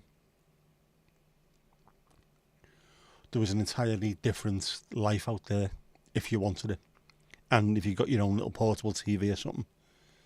Because the only things that were on the 3 channels were normally absolute bollocks. But he can be a bit up his own arse at times as well, can't he?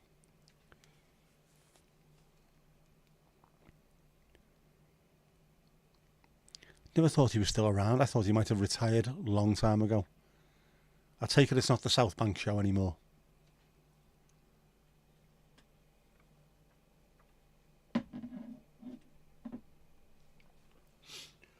Oh.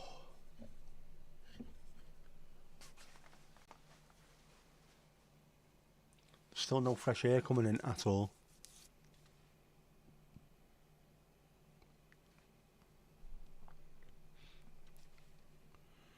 Not a bit of it. Which means, of course, obviously, I will finish on here, put my trabs on, get the car keys, go outside to sort the cars out and have a walk. I will get to the top of the street and it will piss down. Obviously. Jinxie, how you doing? How's it hanging, la? You alright?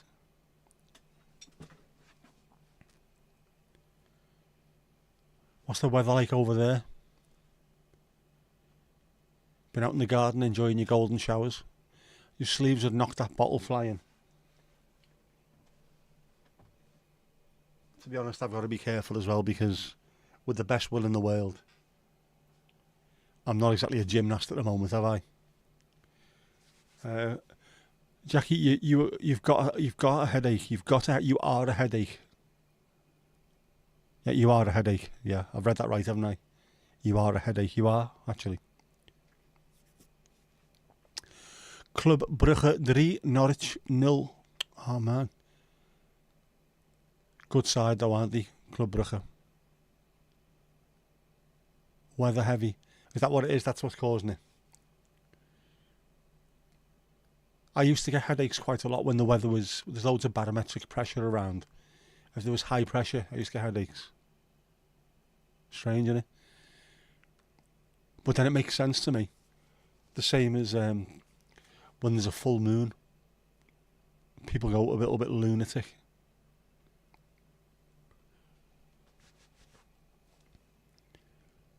If the moon can move the oceans and create tides, we're made of water. Must be doing the same to us and the same with pressure. So much pushing down on you. So much trying to move you around. It's been beautiful and now it's clouding over. That sounds to be... it sounds to be everywhere, that, but... Yeah, look. You can't see, can you? That's been cloudy for hours now. Unfortunately.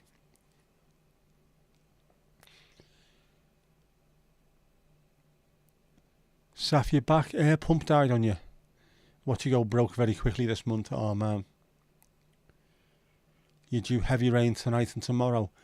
I think, aren't we in the north of the UK, Isles? We're expecting a little bit of that as well, I think. Northern Ireland, it's always fucking raining. What are you moaning about? Get yourself a brolly.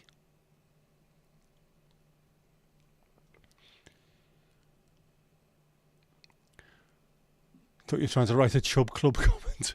Chubb Brugge 3. Norwich 0. That would be Chubb Brugge 3, Delia 0, wouldn't it, in that case?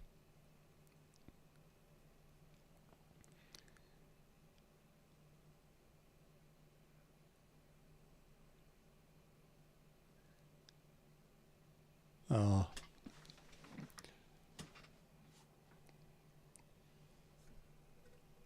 Technology for you, man. Technology.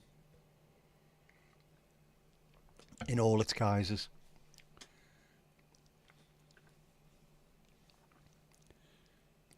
Chubby comes from the chubfish in the UK. Chubsters.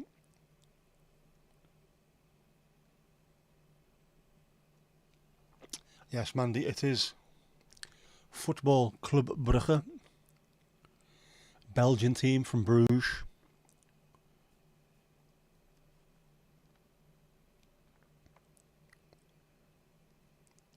is an air pump for tyres.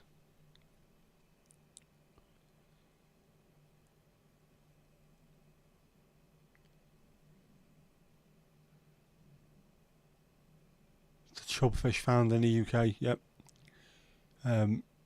Plenty of them around, plenty of chub.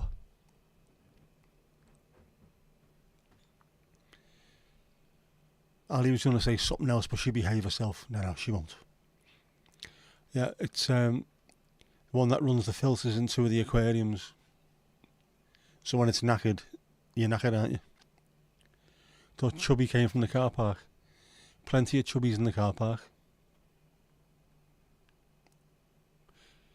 Have chub will travel. Completely different type of chub club out there.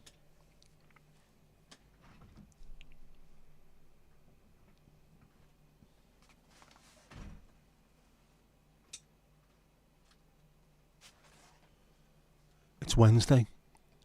It's Wednesday. The bins.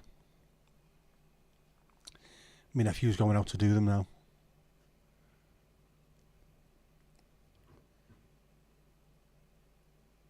Are we now chubby checkers? We might have to be. You can't get in unless you got one, so to speak. Euros might be over, but we're only 3 weeks away from a new season. Is the EFL, are they starting a week before the Premier League?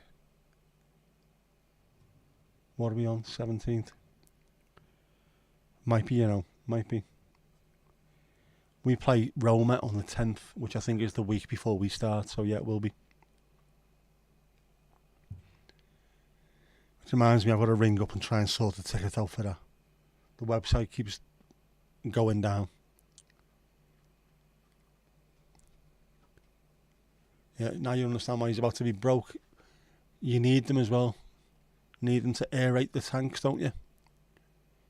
Otherwise it'll just go stagnant and fishies can't live in stagnant water. Do you want a hot chocolate? Jinxie, your bin's going Thursday too. That's a fucker of a round, that, isn't it? Southport to Northern Ireland. Are we going to do the twist? Yeah, Mandy's not going to go around checking chubbies. No chance. Yep, more football. It's good. Plenty of watch hours. Yeah, normally you start the same weekend that they play the Charity Shield, which is the week before we start ours, yep. Like I say, we're playing Roma on the 10th, is it the Saturday? Saturday the 10th. Something like that anyway. I can't even remember who we play. Are we at home in the first game of the season? Ooh. You'd end up in hospital if you tried doing the twist. But you're all just swearing in now. Have you been practicing? Have you been holding it in? Have you? Ali, made of hot stuff. Sorry, the hot chocolate's made of hot stuff. So you're selling yourself there.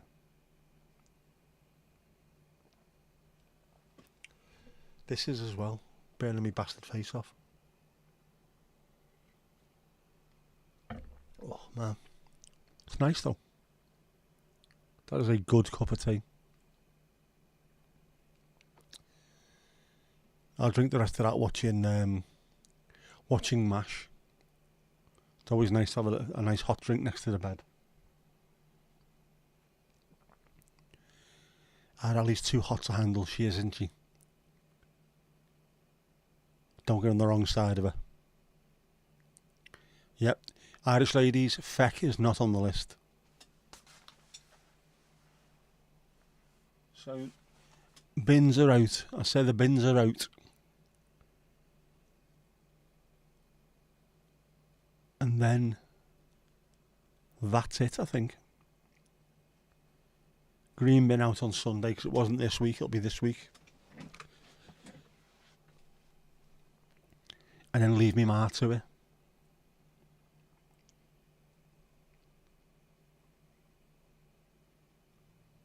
She'll just say, "Oh, can someone do us a favour and just take the green bin out?"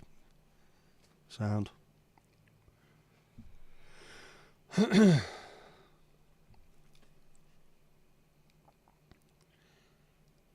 Very good to know, isn't it?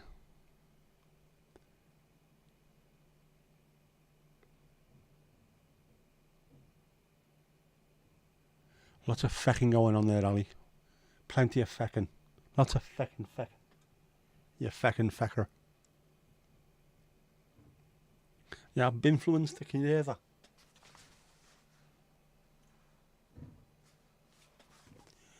Our kids just put the bins out. And now you can hear them all in the background. Oh, someone's put the bins out. Going, what colour are they? Grey bins. That normal shite. Yes. Mandy, tell you why you don't like bin day. Of course you hate bin day. It's like the Alamo, isn't it, with you? North Wales versus the bin men.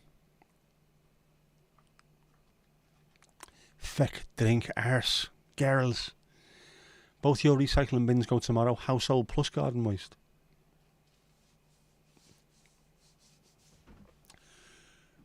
Ours are slightly different.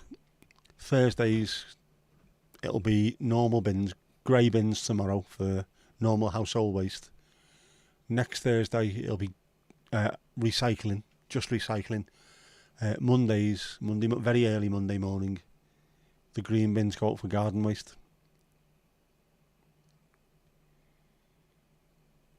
I think it must have to be done separately because we are a very, very, very green kind of town. Lots of old people come here to retire and all they do is just fuck about in dobbies, spending money on things and end up killing them and throwing them in the green bin. And of course we love our lawnmowers.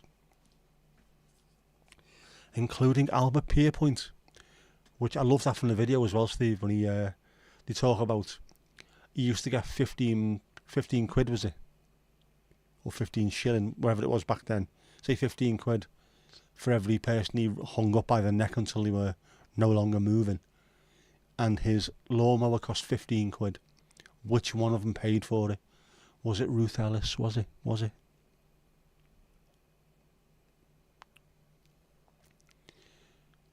Ooh, suit you, sir, Steve. Nothing against the bin men, just the idiots who decided on changing the system. So it's the frontline workers you're okay with. You don't mind nose at the coal face. It's just the bastards at the top wearing the clean shirts you don't like. We need to rise up against them. We need a revolution. You can run that revolution.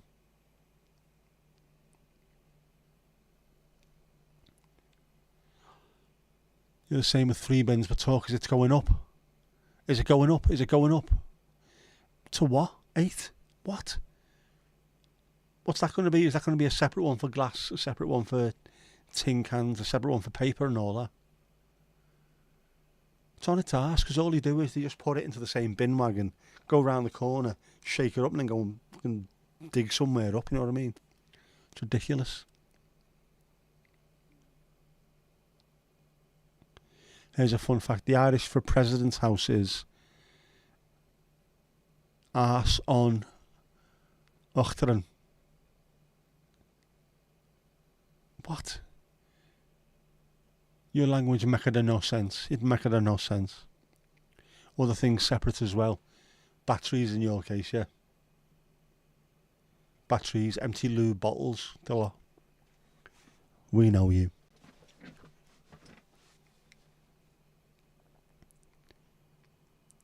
Ours at the moment, just the recycling bin. Anything that can be recycled goes into it. And then when it gets to the other end, they pour it all out. There's magnets that take all the metals away. There's a shakery thing where little bits drop through and what have you. Yeah. Careful, incendiary talk is a no-no too. Nothing incendiary about that. So we couldn't possibly live stream Guy Fawkes night. Lots of whiz bangs and ooh.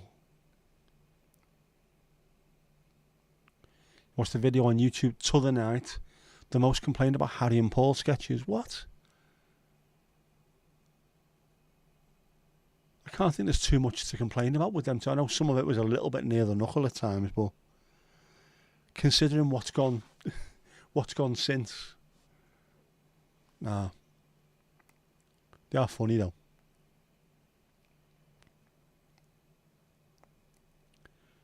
Chat just blew up. No incendiary talk.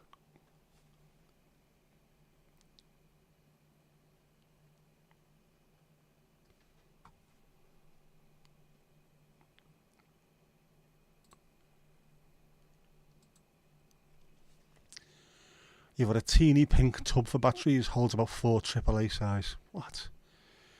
The Tesco by us has got a place that you just go in and throw them in. I think, I was going to say over the road from there as well, you've got the likes of Sainsbury's and Aldi, but the tip is there as well, you can just take them in there. But the Tesco, whenever my goes shopping, should just take a load of any batteries that we use, and we do use loads in here. Although to be fair, most of mine are now getting just rechargeable, USB-C recharges. Just go and chuck them in while you're doing your weekly shop. The same with these soft plastics, loaf wrappers and what have you. Just throw them in there as well. Or Rizonuk Tehran. Is that how it's pronounced? Your language is not right, man. Yeah, I didn't think it was that bad. Some of it, at times, a little bit near the knuckle, but not that bad. Just the tip. Yeah, well, obviously it's round the back, so you have to be careful with the tip if it's round the back. Got to take your time. Don't go in half-cocked. Go to local shops. I'm reading that now in my mind, all I can hear is, do you like dogs? I like dogs. How many bins have you got, Mandy? Come on, how many have you got already? Is it 12 or something? 96 bins.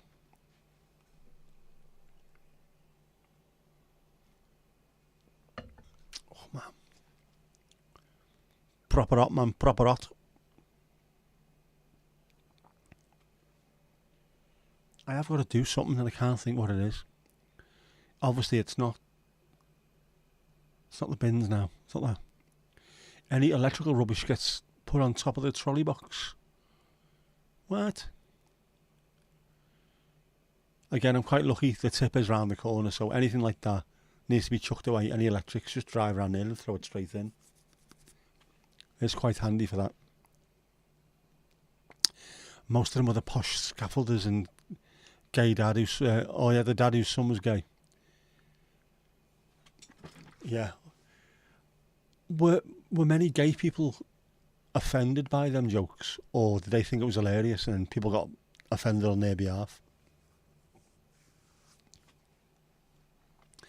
I always thought it was funny, the Christmas one with them.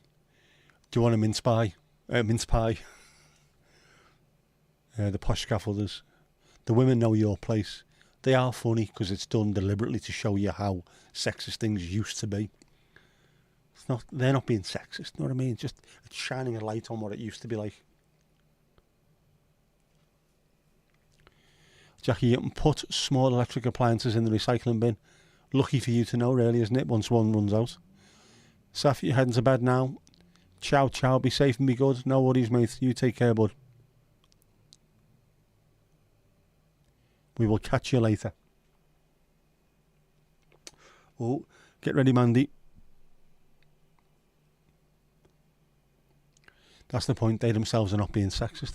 That's the whole point of it, I thought, anyway. Shining a light on the way things used to be.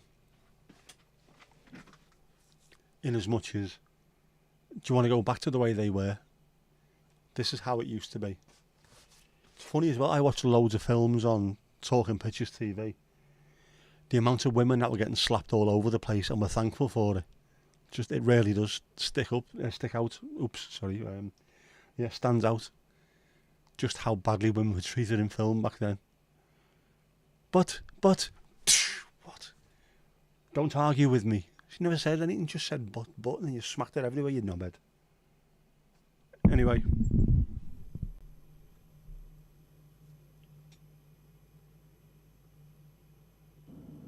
Piggly ding.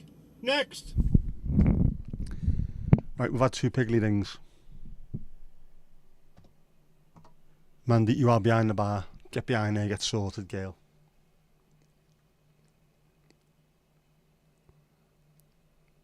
Black, green, 3-tier trolley box, grey carry for food. That gets decanted into an orange one. A Hessian sack for cardboard, pink for batteries. That's stupid. Your full-time job is not to be a recycler. People are doing this out of the goodness of the heart to try and at least alleviate some of the pressure on the earth. Don't turn it into a full-time job. When did he turn up? Monday. Right, so you spend the entire weekend sorting out the bleeding recycling. Then you have to go back to work on Monday. And it's ridiculous, isn't it?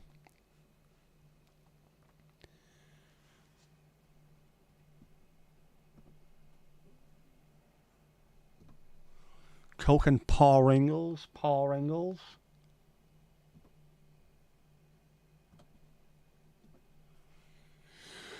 What's everyone having? I'll have a 0, a Corona Cero. Por favor.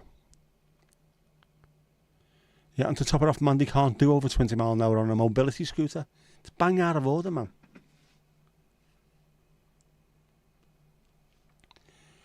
Wasn't there something in the news recently about people getting done on bikes for going over the 20 mile an hour? I've seen people flying through, doing over 30 mile an hour on like racing bikes who are pretty good at it. But just regular people going to work on their own mountain bikes getting done for going over 20. Stupid, man.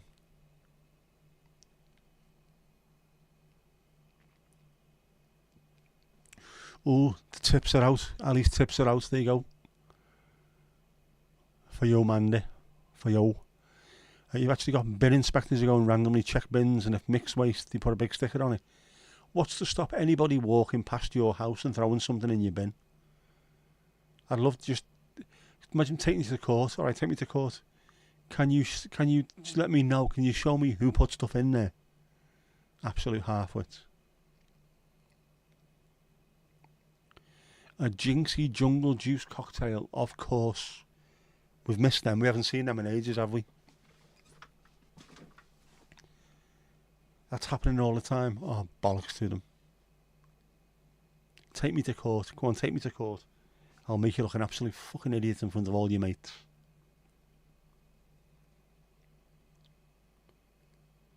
We're doing you a favour. We're doing half your job for you. Bellends.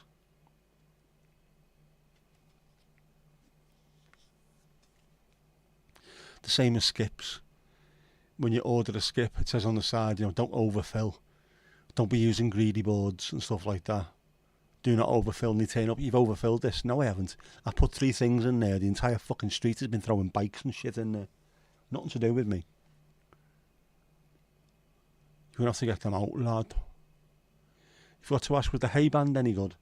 I took it off the other day to have a shower, and it's still there. I haven't put it back on.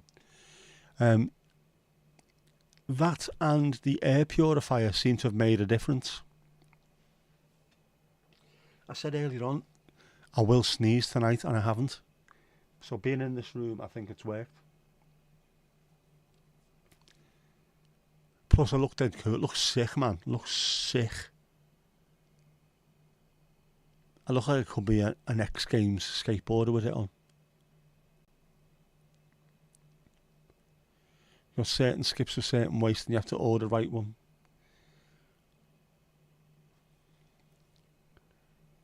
Bollocks. That's what it is. Bollocks. What's a hay band? The hay fever. It's a band. An acupressure goes around the elbow, and there's a little sort of plasticky bit that digs into an acupressure point, and it's supposed to help with the hay fever. To be fair, I've not had really bad hay fever this summer. No, I was sneezing badly a few weeks ago. Since then, the air purifier, the hay band, and possibly the weather. It's not been too bad at all. Willing to try anything, you know what I mean? If it works, it works, and if it doesn't, no harm done. But everything seems to be working. Oh, the Hessian sack for paper and cardboard isn't sealable, and they won't take it if it's wet. I do apologise. I put it out while it was sunny, but it's the UK. It can rain at the drop of a fucking hat. Bellends, man.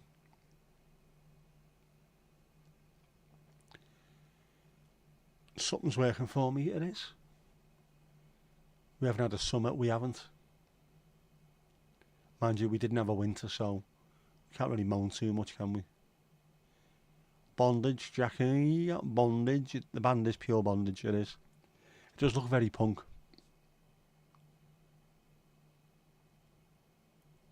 Eyes have been itching something horrible today. Have you been sneezing loads? That's one of the problems that we have as well. If it rains and then we have a couple of days sun, it's twice as bad because you then start getting more and more of the pollen coming out. Grass pollen, tree pollen. And also if it then rains heavily, you can get spores, sort of mushrooms, fungi spores, which also set you off. It's horrible. Zetty boy, zetty. How are you supposed to keep it dry, Mandy? Hang on. How do you stop it dripping? Have you tried the hay band yet, Steve? It's worth a go, you know. Steve, Helen, what you drinking? And a bowl for our Rubes, even though she's in the doghouse. Still got a drink, man.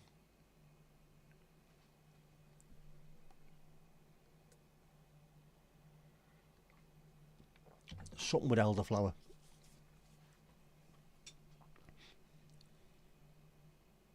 Good for you, very healthy, that stuff.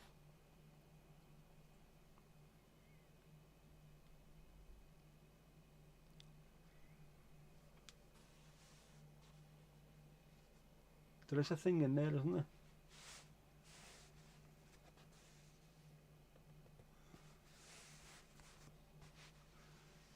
I thought there was... No, it's not this hat, it's another one. I've got another one that's got something in it.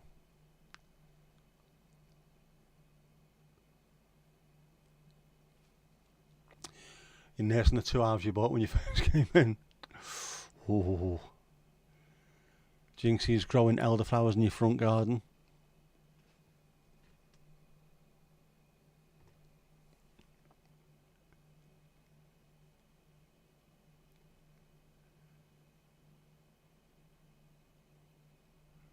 I'm buying for making you wait. Fair enough. They're on me. What's the loo for?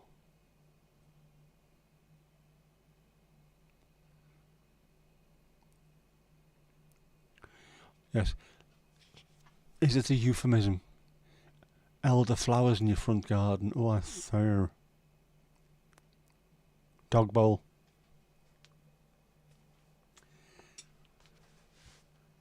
Hats off to you.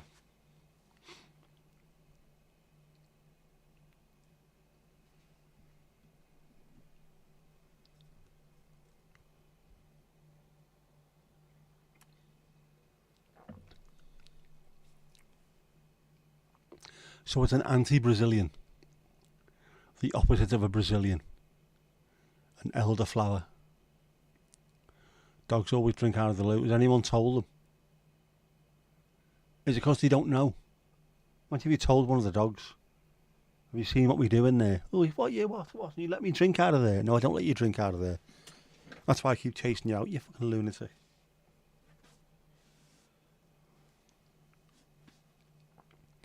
Yep. Up there for thinking, down there for dancing. The Scouse version of it. Yours can't reach, too tiny.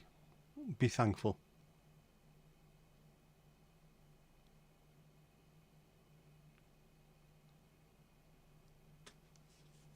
And they're not particularly fussy, are they, dogs? They're not fussy things. Neither are cats. A lot more fussy than dogs, but that's why they keep on bringing little presents in for you. Ones that were twitching as they brought them over the threshold.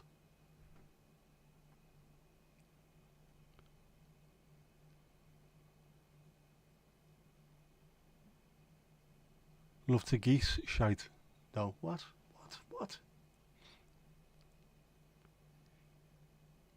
Yes, Jeff. We're going to sort it out, don't worry, Jeff. We're going to sort it out. It's in hand. How come the landlady's behind the bar pulling pints? Thought she was above that. Nah, our assistant manager Mandy is quite happy going behind there and doing a shift. We're all in this together. We're one big family. Eat geese shite. Is that like foie gras?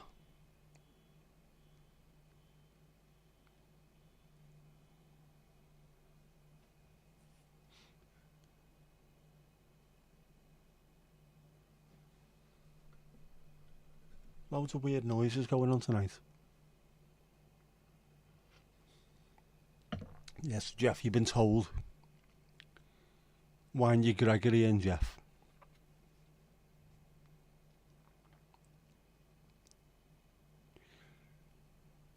Did you answer the question about the pillar?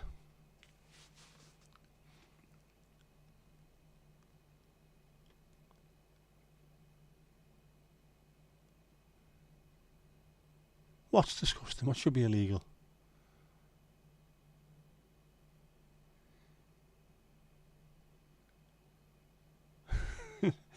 Boke, not bike. Boke, I understand. Bike, what? Where's the bike coming into this?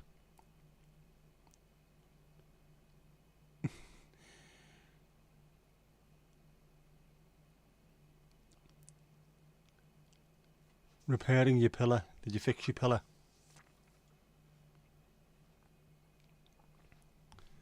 To crash you into.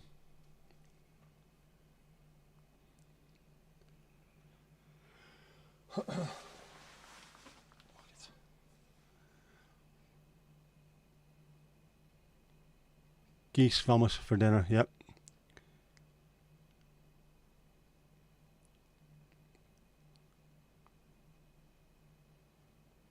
The bike's in the skip, it is, and it's someone else's bike.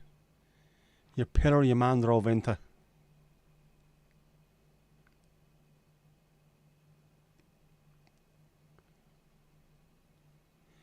Talking of bikes, Rally have brought out an updated version of the Tough, what was it called? The BMX from the 80s, the early 80s, the Tough something. And all people of my age, or the lads of my age, are going absolutely apeshit over it.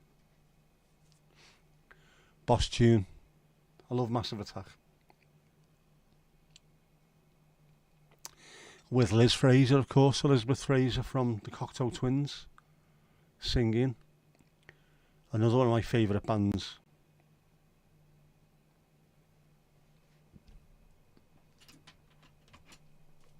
Or the da song, as you called it. And annoyingly, I knew exactly what you meant when you said it.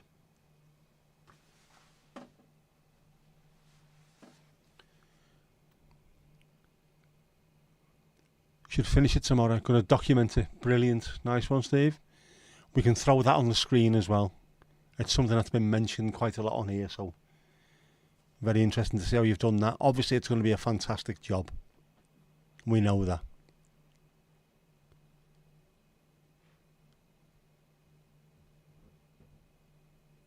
There may be a follow-up question.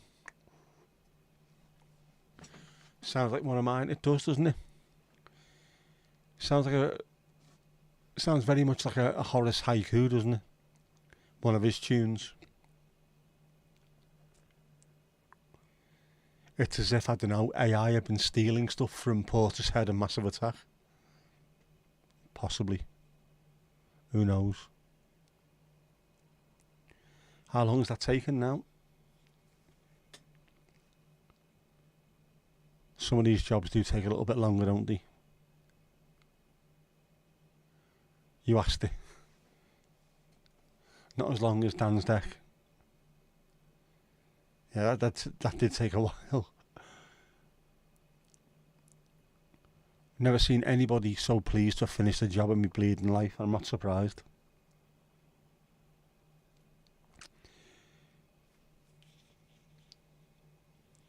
What I would love to have seen as well as the fella who was doing it for went, cheers for that. Right, that's the back one done. Can you now do the side and the front for me? And fuck off. Do it yourself, here's me tools. Yeah. Not as long as Dane's dick, as they say in New Zealand. It should have been 3 weeks, but because the weather, it's been 4. There you go, of course. And you can't control the weather at all. And there's a lot of stuff obviously you can't do when the weather's bad. You can't go indoors, can you, and start fixing things indoors that live outside. It doesn't work that way.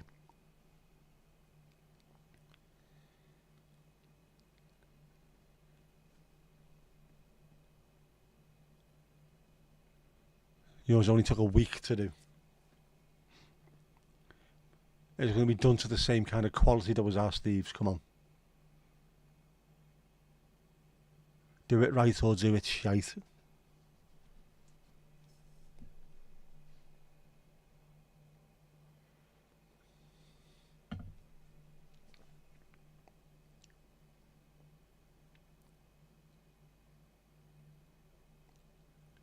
Your dick took a week.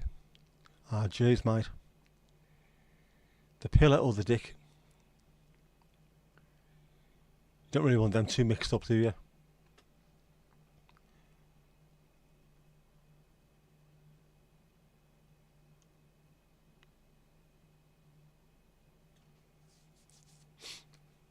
And get them the right way round. It's alright having a pillar on your dick, but not really want a dick on your pillar. Dick only took a week. To be fair, whoever was doing yours wasn't also recording it to put on the internet, as I would have thought. That looked a hell of a job that he did.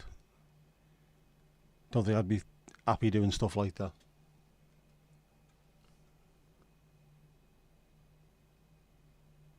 Who the fuck is that? I don't think joinery and me would work, to be honest. Fixing cars, I'd love to have a go at.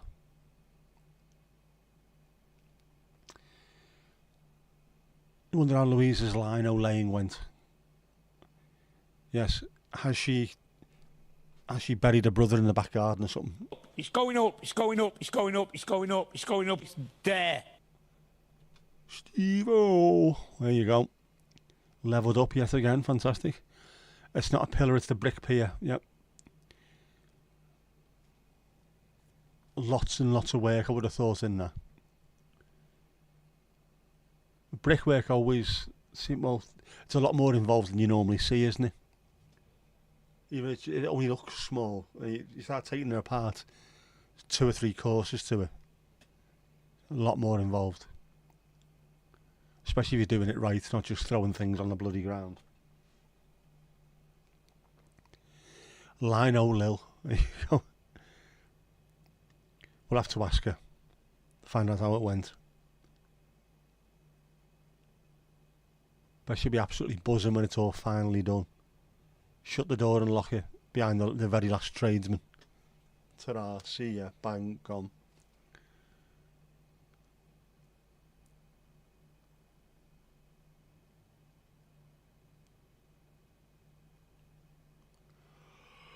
Oh.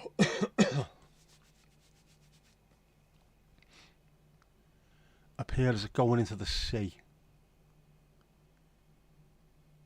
Is it open? If it is, you're beating Southport on that one. 20 million, I think they're looking at Southport Pier to fix it. As the lad on the YouTube video said, was it 20 years ago or something? I remember them doing it. They fixed the place up. My mate was working on it at the time. He was driving the train up and down it, and then one of the other lads had the bar at the end. They were buzzing that it reopened, and then whatever they used to build it with, the metal that they used, is now fucked after 20 years. So they must have used the cheapest steel they possibly could, which means they're now going to have to redo the entire thing. And it's the second longest iron pier in the UK after Southend. If you don't fix it, something else will take that. Stupid, man. There are 8 plumb points to start with on the pier and half the bricks. You've had to cut the brick to shape. Enjoyed doing it. I can imagine you've enjoyed doing it. Ball ache, and it took ages, but yeah, rather than just slopping down bricks, having to get involved in whatever. I can imagine. And by the end of it, when you're finished and you walk away from it, you'll be satisfied and a job well done. Of that, I am absolutely 100% sure. Jinx, you've been to Southend Pier. Were it long? Were it big? Were it impressive? Did you like it? Never been to Southend. Not been to that part of the country, to be honest. Been to Dover. I've been to parts of Essex. But even that was that's London, Essex, Waltham Abbey and places like that. That was about it, really. Oh, it's proper night time, isn't it? It's only 10:15, it's proper night time. A couple of weeks ago it was still daylight at this time. We need picks, we're getting picks, we're going to get it sorted. A tower or pillar of brickwork is called a pier. You don't ask why, it just is. It's like that, and that's the way it is. Yeah. You're just going to take that way, yeah. Hive mind, yet again. You went with your cousin's family who live in Herefordshire. Very nice.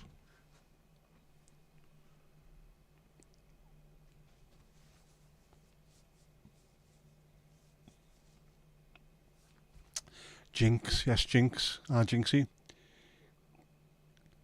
Ali's given up on Tom. Tom is now shouting Helen, Helen, Helen. All in threes, though. Rules of threes. We've had this. We know why. It works.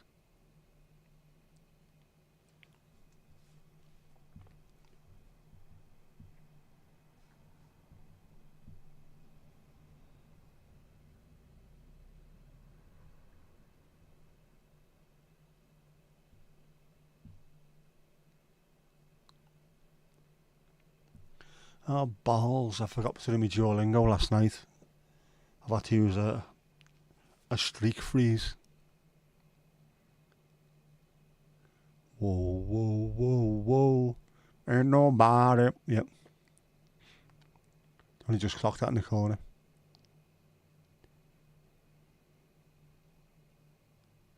You got to stay in the Spears family home. It's a beautiful old home full of many gifted treasures from around the world. Britney Spears, what?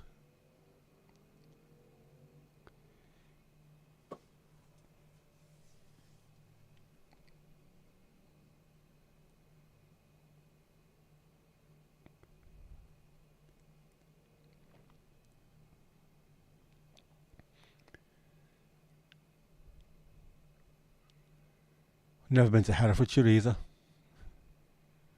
Do you know there's loads of places in the UK that I've never, well, not even just the UK, in England I've never been to.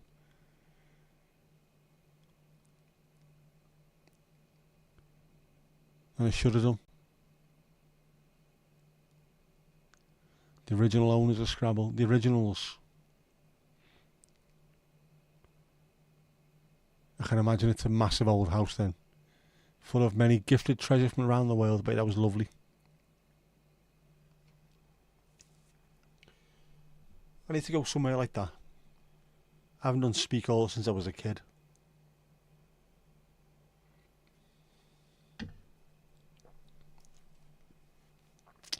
That's a fair point, Ali. You said to yourself you've been very rude not calling Helen, only shouting Steve-O, Steve-O, Steve-O. That's fair enough. Evening it out. Fabuloso. They're gifts from a Russian Tsar and royalty. You're terrified to touch anything. Not like you. Oh, sir. Would that be Nicholas, who used to be bizarre, according to Baldrick? Bet they were amazing, them as well, weren't they? Russian royalty. Funnily enough, talking about Russia, I read Spycatcher by Peter Wright years ago when it was banned in this country, all about spies, and that was the British side of things. And then Oleg Gordievsky brought one out called Next Stop Execution, which I read and I was absolutely fascinated with, hearing a lot of the same stories but from the Russian side of things.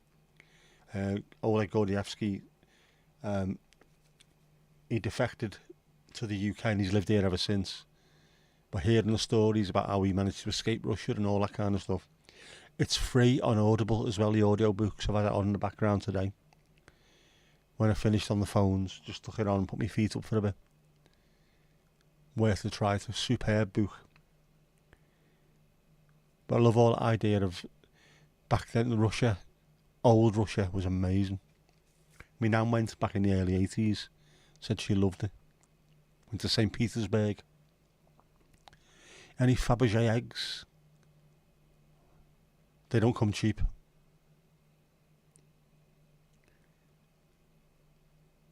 They went to their home in Switzerland, in the Switzerland house, and you got to stay in their home in England. Very, very nice. You haven't the dust of an ocean either. You went to Shugborough when you were a kid. Where the pissing hell's Shugborough? Why don't I know these things? Shugborough. That's got to be Edinburgh.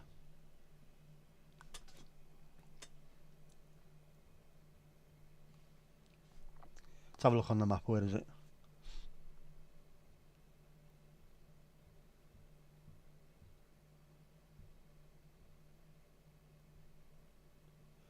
Near Stafford. Between Stafford and Rugeley. That's just off the M6. That's alright, isn't it? Were it any good? Shugborough just sounds like it should be in Scotland. Like a part of Edinburgh, and also someone called Shug, which is what they call people called Hugh. How's it going, Shug? You alright, by the way, pal? It sounds Scottish. Don't care where it is. It sounds Scottish. Stafford, my baboon's arse. It's Scotland. There could have been, the house was full of many, many heirlooms. It was magical.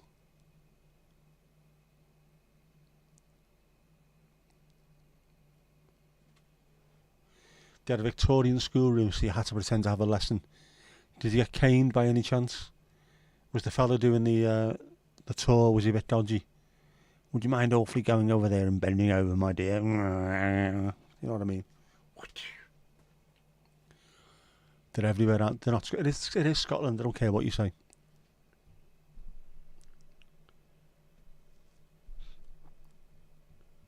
was going to say that's not that far from you, is it? But I bet you that's an absolute ball ache to get to from North Wales.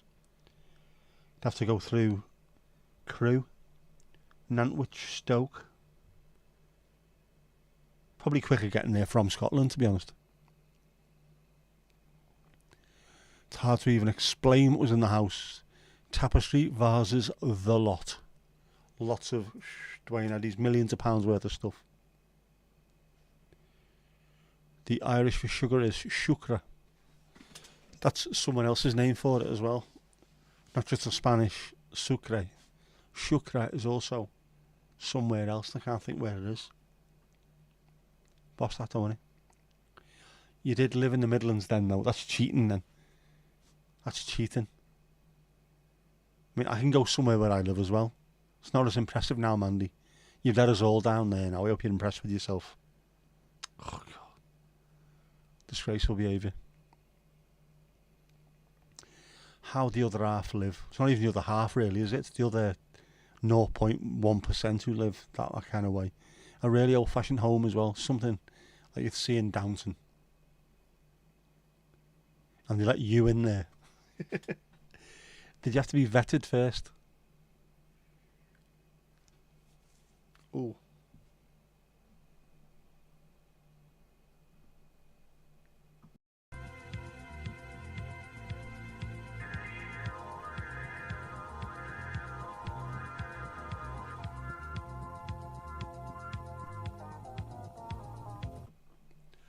Well, that come from nowhere. I said I hadn't sneezed, didn't I?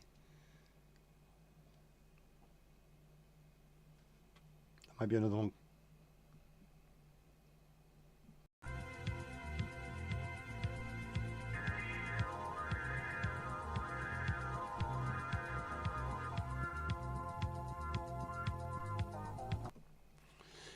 Imagine the dusting. That's probably what's caused it.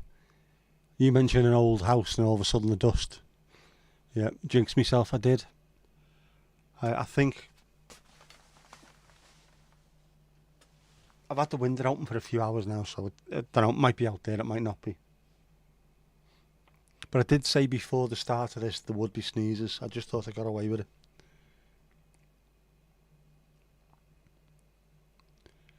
Lovely to see all the stuff. We'd be terrified of breaking anything. I think that'd be the same anywhere you went like that. Any of those proper old school houses. I'm allergic to the 0.01%. I am. Smash the system.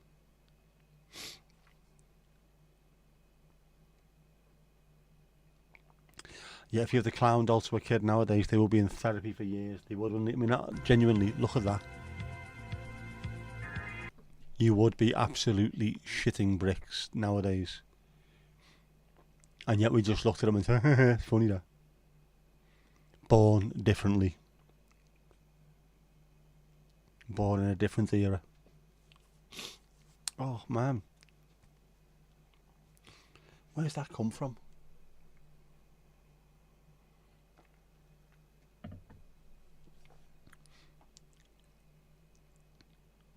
No sneezing all day an hour. This is it. This will be me for the rest of my life. I'll be in the Guinness Book of Records. Joey's got a Chesney Hawkes interview coming up later on this month, has he? How bleeding hell's he managed that?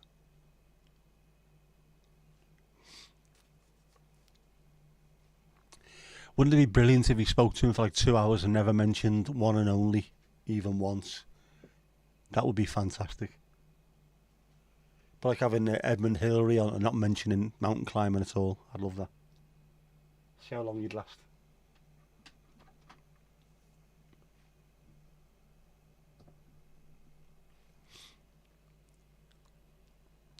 The one and only Chesney. Chip Hawkes kid. Is it Tremolo's Chip Hawkes? Probably fed up hearing about it. I don't think so. I think he loves singing it because it's his money. He's probably living off that now. As far as hits are concerned, that it is his one and only. But if you do it well enough, you can retire on them. I think, was it Noddy Holder was talking about Slade, one of the Christmas songs that he did. It's every year. That pays for the entire Christmas and pays for pretty much the entire year. Oh, man. One, and you can just relax, retire off one song, if it's a Christmas song especially.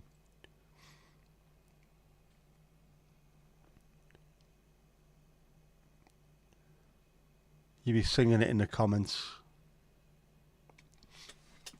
Get on it, Arkid. I'm going to finish this because I'm going to start sneezing again, you know. I am. I can feel it. Oh, man, there's no need for it. Why you do this, life? Why you do this?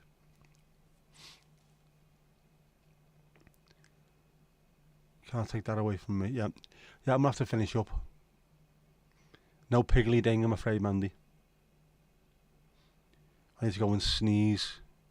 A 8 mile radius working on a Christmas song. They weren't. Oh, they are now. Hate the fairy tale in New York, not even about Christmas. But they're still Dwayne Eddies, man.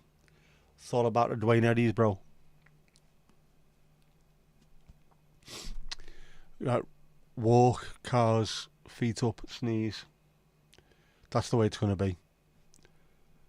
So for the first non-football stream in a while, cheers. You've been robbed of your piggly ding. Oh, hang on, do you know what? Just over 3 minutes. I think I can hold on for 3 minutes. just about. If Kirsty's dead, who gets the money? I would think it would be the people who wrote the song in the first place. You don't get too much money if you just appear on a record. Most of it is paid to the writers and the publishers.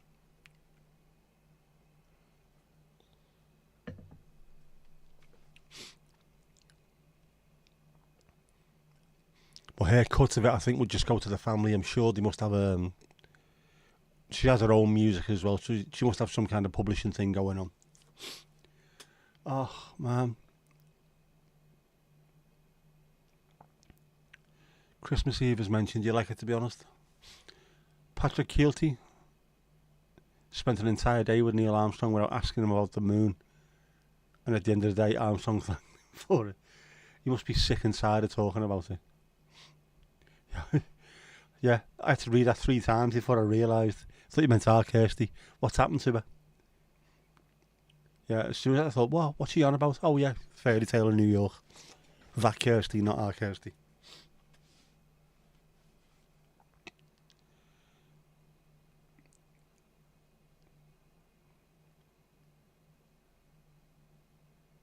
There's who else? James May did one as well. And in the lead up to it, he was saying to the camera, right, what I'm going to have to do is, don't just keep going on about the moon, because he must be sick and tired of hearing about it. Don't ask him what it was like to go to the moon. Don't ask him what it was like to go to the moon. Knocked on his door, the fella opened him and said, oh yeah, what was it like to go to the moon? Yeah, it doesn't work. Less than 2 minutes. Well, what's that? Hang on. Flight radar. That is a very, very loud plane.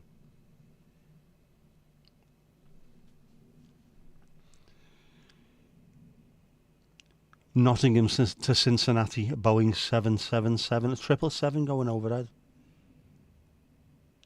That is very loud.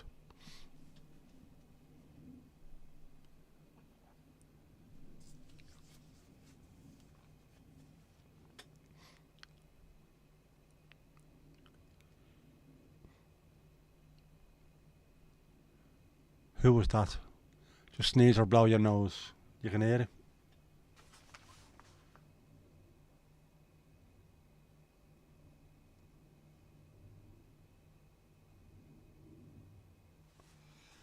And that is about 3 miles in that direction. And what is it? So many miles up. 28,000 feet.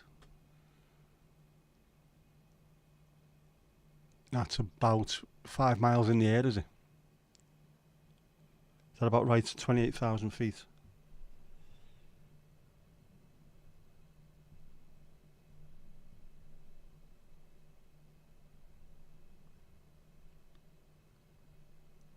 .3 miles. How good was that?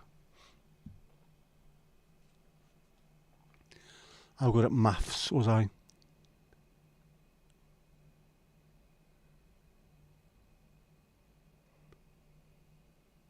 Just sneeze or blow your nose. Piggly ding. Next. Piggly ding, there you go. It was quiet last week, wasn't it? Oh,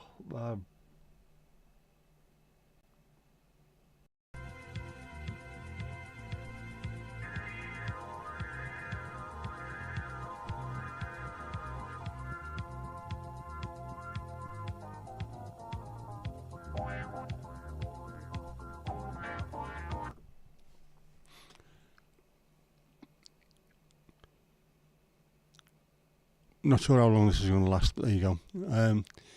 Don't bother trying to film it. There's not a chance. Probably got more chance of seeing that than we did the other planes at the weekend. Tenacious D on the jukebox. Tomash, Tommy to have they not been cancelled this weekend? They have, because not Jack Black, can't remember his name, the other fella, made a joke about Trump being shot, and the land of the free speech saw their arse about it.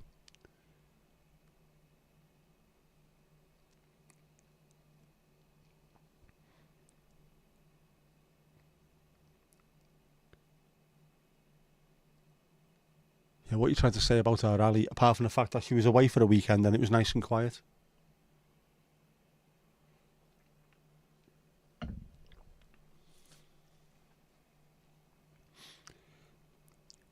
Jack shut it down. Did he now?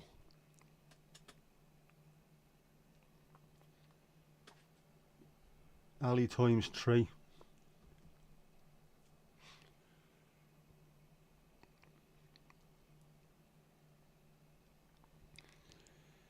How bad was the joke? I've not heard about it. I just read about the fallout from it.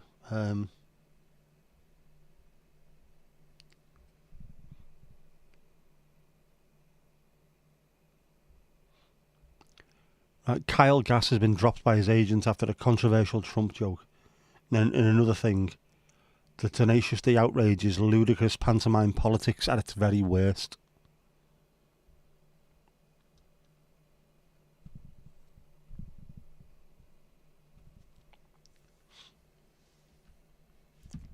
Right, this is the joke. This is it. Kyle Gass, having been delivered a surprise on-stage birthday cake, he was asked by his bandmate, Jack Black, what he might want for his birthday. Gass replied quickly, "Don't miss Trump next time." A reference to the attempted assassination of Donald Trump the previous day. His agent dropped him straight away. An Australian politician called for the band's immediate deportation.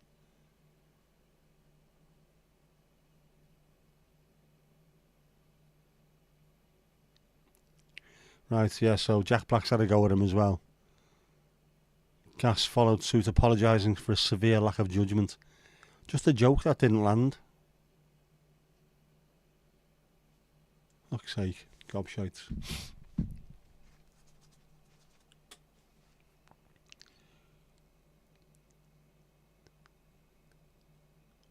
$10:30, you're off to your scratcher. No worries, Steve. Get yourself a decent night, Kip. Night to you, night to Helen. Ruby, behave yourself, stop being naughty. But good night as well.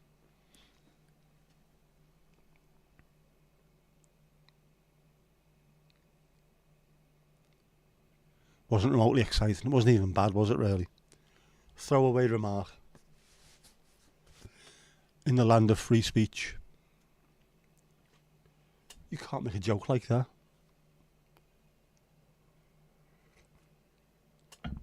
I don't think there would have been as much outrage if, I don't know, perhaps the joke would have been about Obama. Just saying.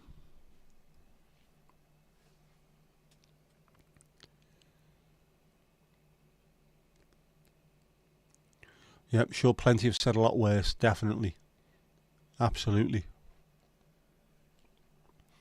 But because of who it is, they must protect him at all costs.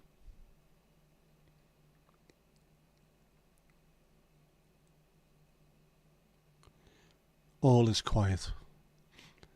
Yes, Domingo, how are you now, Domingo? Why is there all this shite around Trump? He wants to be elected again, that's why. It's an absolute circus around him constantly, isn't it?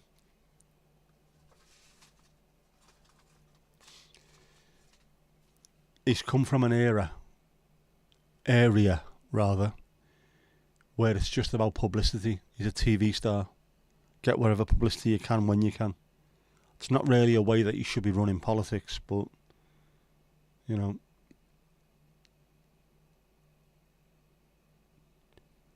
Looks like he was looking for an excuse to cancel. We can hear a plane now, it's gone.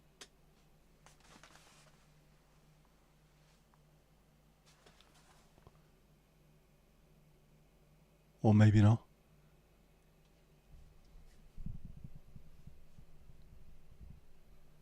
That does sound quite plainy, that, doesn't it? No, don't. Don't do this.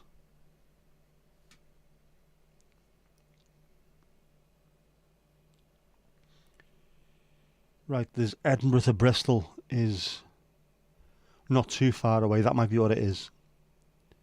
It's heading towards sort of Ainsdale, so it's in that direction.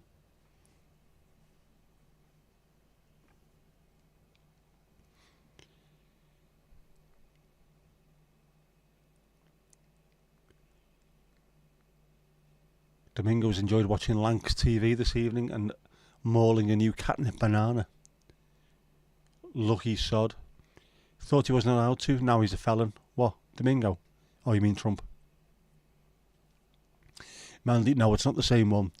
It's a completely different plane. This is a smaller one. The one that went over earlier was a 777. It was massive. And you could hear it a lot louder. Jinxie, you hear rain and cats fighting. Yeah, you can be president from a prison cell legally.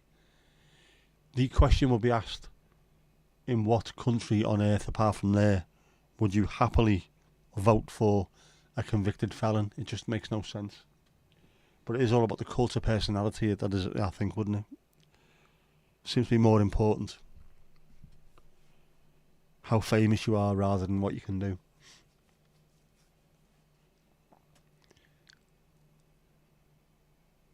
Too much 15 minutes rubbish with nobodies and lack of talent. Yeah, that whole thing about Britain's Got Talent, the TV show, is a complete misnomer because lots of people have got no talent whatsoever, and that's the proof. I think a lot of politics around the world is also the proof that these people have got no talent. I'm not a fan of the current incumbents in Labour, but if you have a look at the difference between some of them and some of the previous, there seems to be a difference in statesmanship at least. That intake was 2019. The intake of Conservative MPs was truly breathtaking how bad they were. Even back in the day, I didn't like Conservative values or the policies, but you could at least have a little bit of respect for the politicians because they were intelligent, they were well spoken. They could have a proper, decent debate, and it wouldn't just fall into stupid name calling or quoting Latin. You know, mad, innit? If the shooter was that near, how did he miss? And how were they allowed to shoot when there was snipers looking at them? It's just all of it around there just seems to be very, very strange. It's like a really shit diagnosis murder or something. Trump, yeah, man.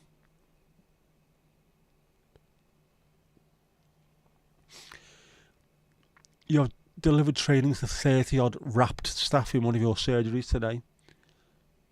Some meetings tomorrow, then your wisdom tooth extraction. Then a patient participation group, then off Friday. Marvelous. Yeah.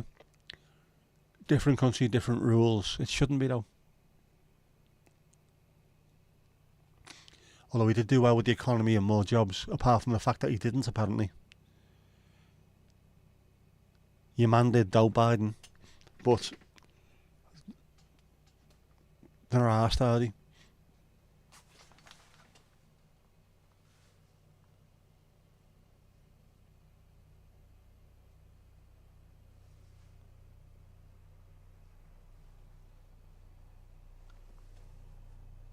Helicopter.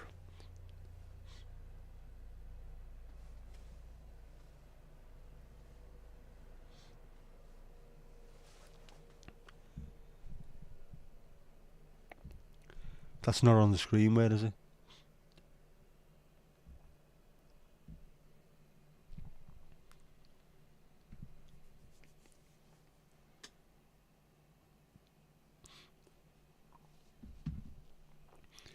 And funnily enough, on the map, Southport Pleasureland, where Jess worked, British Lawnmower Museum, which is where everyone wants to go, Southport Beach, and RSPB Marsh Side, which sounds more like a prison than it does a wildlife area.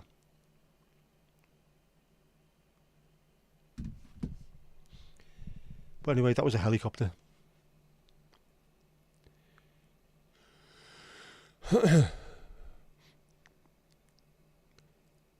Yeah, you're flat out, Tom. Just how Ali likes it.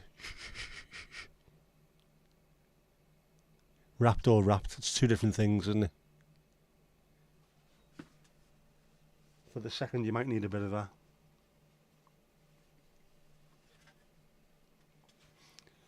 A bit of that round the wrists. I can put it, yeah, I'll do that, can't I? Put it around the mic stand and pretend to be in Aerosmith, a bit of Steven Tyler.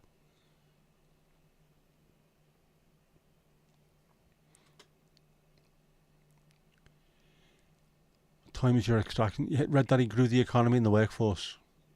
Nope. Not even close. He tanked so much of the place, but he made people that were already doing well a little bit better off by lowering taxes.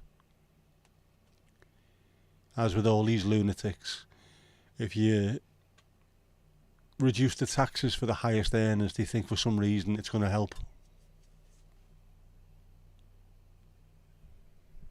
Something's going on, man. There's helicopters out.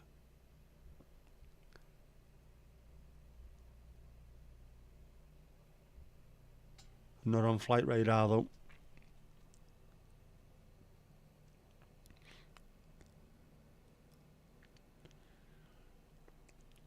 What's wrapped? Yes.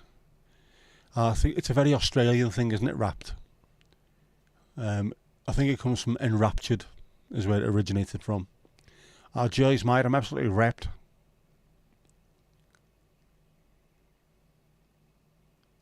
The helo. Helicopter, but it's a helo, I know. It's coming for me for reading that joke out. It is. Prisoner cell block Marside. That's exactly what it sounds like. RSB. RSPB. Are they resistance band? Are you on about my fabulous scarf? My Dapper Man scarf.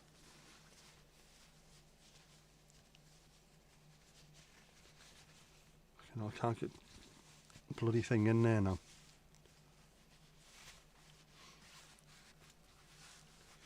Are we back at a jaunty angle? We are, aren't we? I say. I thought I'd take it off and show you. It's a very nice pattern.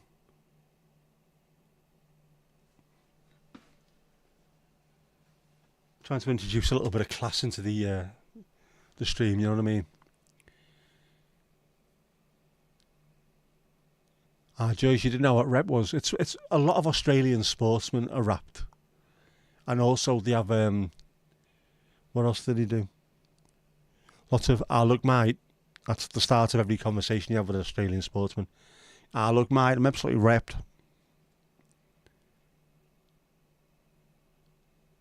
Is it rapid ambulance paediatric training? What it could be, and what was happening over the weekend, was just down the road from us in Altcar, near Formby. There was training of either ambulance or policey helicoptery stuff. So either way, it was one of the emergency services. So it could be them doing night-timey. Yep, repped in awe of, mate. It is smart, isn't it? I need a nice aquascutum coat to go with it. I've got a nice black sort of mid-jury type coat. I could wear it with, I suppose. That means nothing to me. Looks like a pair of... Yes, Jinxie, I do all the time. If it walks like a duck and talks like a duck, whoever it is. Over one shoulder like a flyer. Do I need to get a little bit of metal into it as well?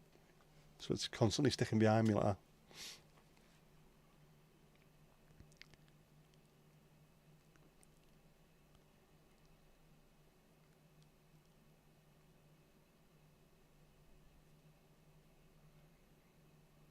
Rapid Alley Pouncers. Rapid Alley sounds like a fantastic Austrian football team, doesn't it? Was it the National Fire Service Championship thing at Alcar? Might have been. There was something definitely going on over the weekend. And obviously they couldn't do much while the air show was on. Even though actually they could have done because they're miles away. Literally miles away. Alcar's probably 8 or 9 miles away from Southport. So that at least they're more than the 2.3 miles away. Yeah, they might have been. But I remember after seeing the last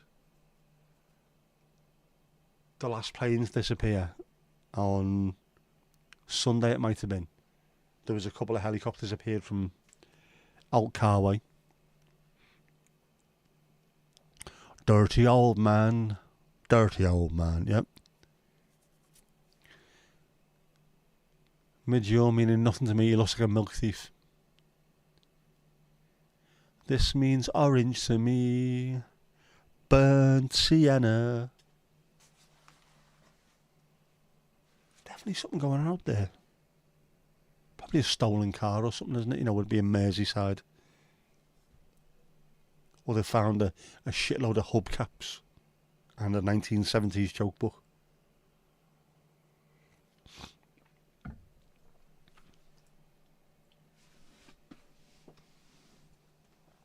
I could have teamed that, couldn't I, with the hat as well. That's got a band on it. My little park pie hat.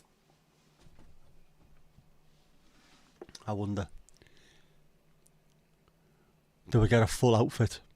A full vagabond outfit?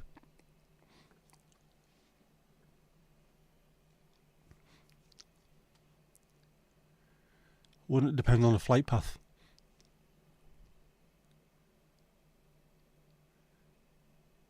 Mid-show looks like a milk thief is a song lyric. Is that Half Man Half Biscuits? I can't remember that one.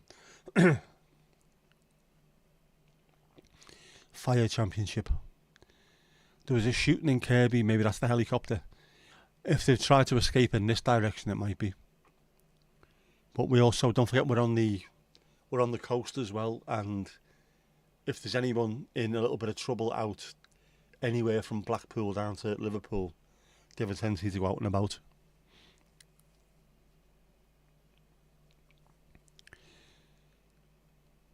All the best with the extraction. Tom, yeah. The Fire Championships. Different services competing. How quick you can get your hose out.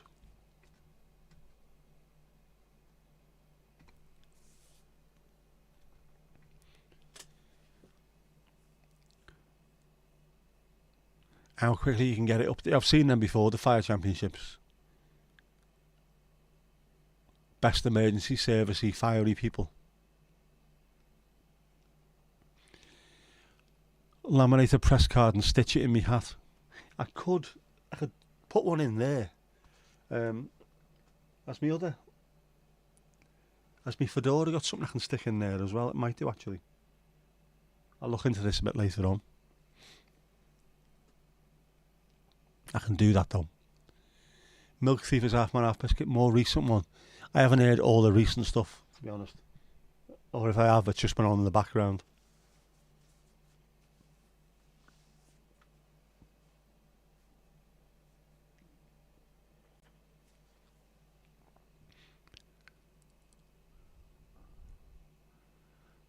A good bit of crack ID. Oh, good bit of crack, I'd say. Not crack ID. Yep. Jeff, stick. What's Jeff? Jeff's about to do something, isn't he?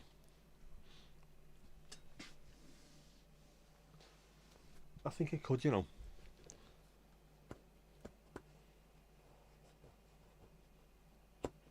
Might be able to. The other one, the fedora, might have something though. These are all stitched in to make it look like it's a brim, but it's not.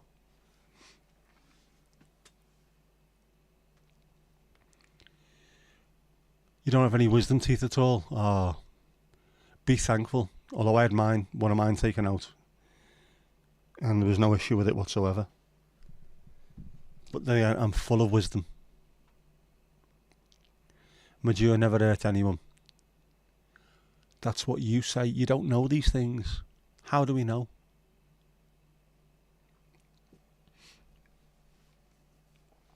It is established that you're a Half Man Half Biscuit nerd. Some of the more recent stuff is ace. I'll have to start listening to them a bit more. I come from a very mid-80s Half Man Half Biscuit, when people were just handing tapes around back then. That's when it all started for me. 85ish, I seem to remember. People copying cassettes because they weren't available anywhere.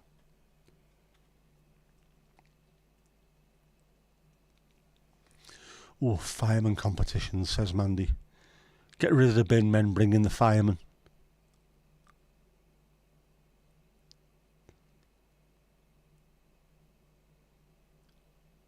How did you survive the loss of your wisdom teeth? Me, I was alright. Just come out within 5 minutes of pissing around and it were out. And then my ex-wife had surgery to get hers out and it looked like she'd been battered everywhere by the time she'd finished. We weren't together, by the way, and I hadn't battered her. This is years later. My daughter was saying, I can't believe it. My mum was black and blue and there's nothing wrong with you.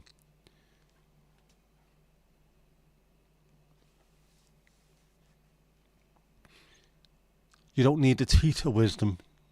You were born with it, you're Irish. Fair enough. What's the hate of mid-jaw with me? It's not hate, apart from the fact that he hasn't brought out his own range of cheddar. He needs to do this. I mean, come on. Mid-jaw cheddar.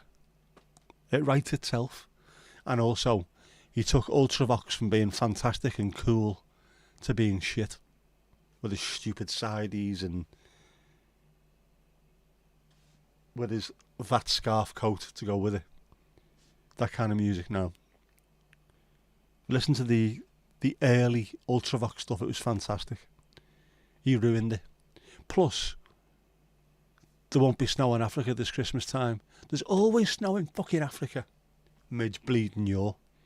Do your research. Kilimanjaro. Look on the top. What's that white stuff? Snow. He deserves a slap for that. Don't be slapping mid-jaw, don't do that. He's a nice fella. He tried to make money for starving African kids. But why no cheese, man? Why no cheese?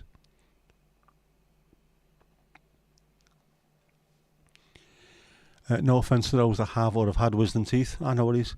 I need therapy, Nick. I'm not the one who's trying to pretend to be from New Zealand, so there you go, 1-0. I do need therapy. This is what my therapy is. It's either go on here and talk to you or go and talk to a psychiatrist and get thrown into a room with padded wallpaper. Has anybody here kissed the Blarney Stone? One of your exes did. Is that what you're calling it now, is it, Mandy?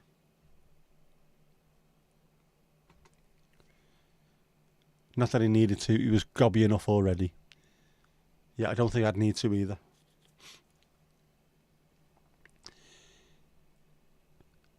No, Ali's never been there, never been to it. What she's not telling us is she was found there, swaddled in blankets, fast asleep on the Blarney Stone. We know these things.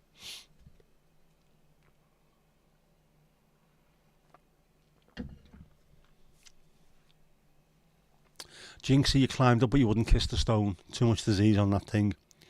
You were the original anti-hawk tour. Swaddled, it isn't it? Swaddle is it does exactly what it says on the tin, swaddled.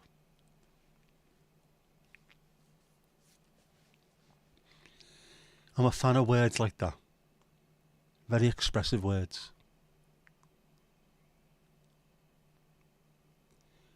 It's been proven to be dirty. Again, are we talking about the Blarney Stone or is this on your CV? Is this what we're talking about? Ali, to be fair, I'd give it a go if I was there. You two are just reading from your own CVs now, aren't you? This is what this is. Or are these reviews, are they?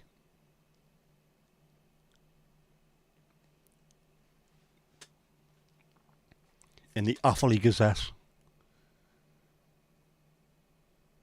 And the Antrim Argus, or whatever it's called.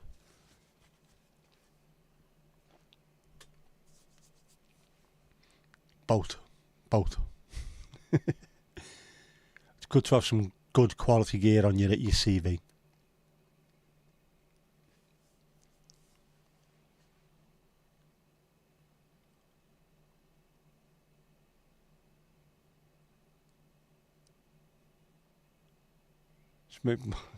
Just thinking now, the CVs and stuff. I haven't done mine in ages. I need to update mine. What have you done for the last 20 years? Just help people, man. Can't imagine going for a job interview these days. Where do you see yourself in 5 years? Hopefully in the pub.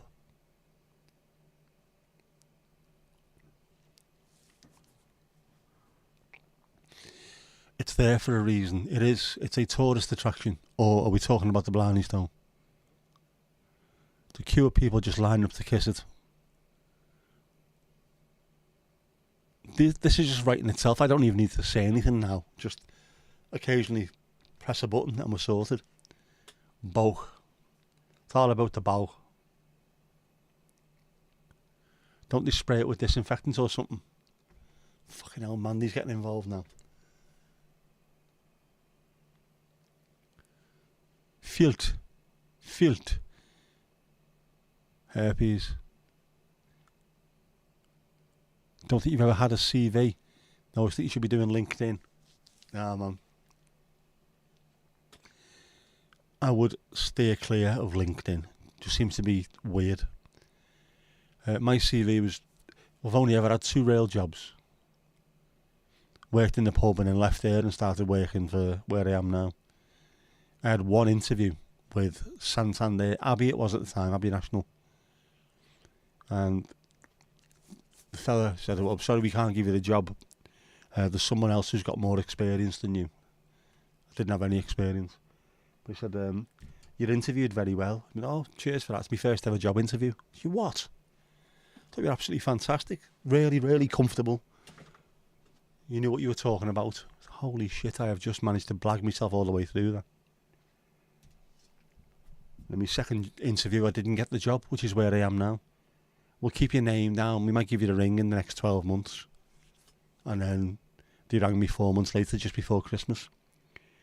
We'd like to offer you a full-time position, and all the other people that went in and interviewed were doing fixed-term appointments and 9-month contracts. I was straight in there, working full-time. It was great. 20 years later, I'm still doing it. You haven't a notion. Does sound a bit unhygienic, doesn't it? Yeah, the gyro building in Bootle's coming down at the moment. Which is the one that's got sick building syndrome? Was it St John's House? Was it that one? I know the Triad. That was constantly flooding from the top 2 floors downwards. Permanently. Well, can't we stay? No, you can't stay. It's only the top 2 floors. The top 2 floors are going to flood, and then the floor underneath and the floor underneath. Do you not see how water works? It's why you didn't kiss us. Would that wash the magic away? It would if it was Silly Bang with Barry Scott. You probably kissed worse, definitely. Normally surrounded by the RUC or wherever the fellas are back then. Swim away. The Blarney Stone has sick building syndrome. That would not surprise me. Yes, Mandy too, thinking about it. Right, you can get 1 each there. What is the magic that's said to be with the Blarney Stone? If you kiss it, you get the gift of the gab. Like anybody involved in this needs the gift of the bleeding gab.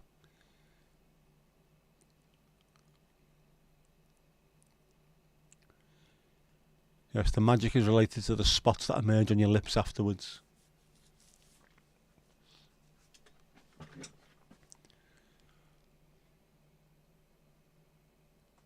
Oh, you see, now PSNI it is, isn't it? Yeah.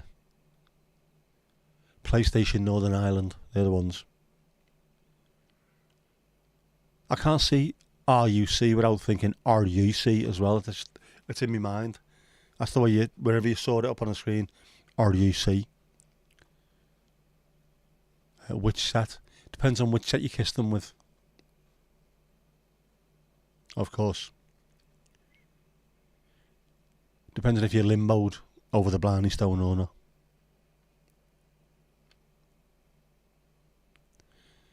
So you've been there. We took that's a very unfortunate little set of time. Herpes on both. You don't want herpes on either of them, to be honest.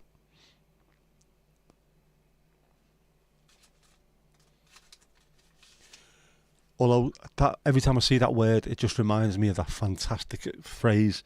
I can't remember who came out with it, but glitter is the herpes of the crafting world. I thought it was superb. You think it's gone, and all of a sudden, you turn around and it's on the back of your coat or something. It's just everywhere.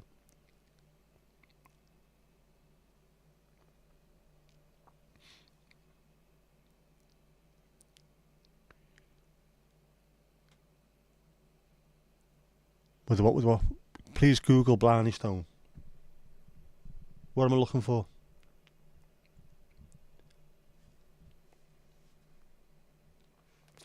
The image of it.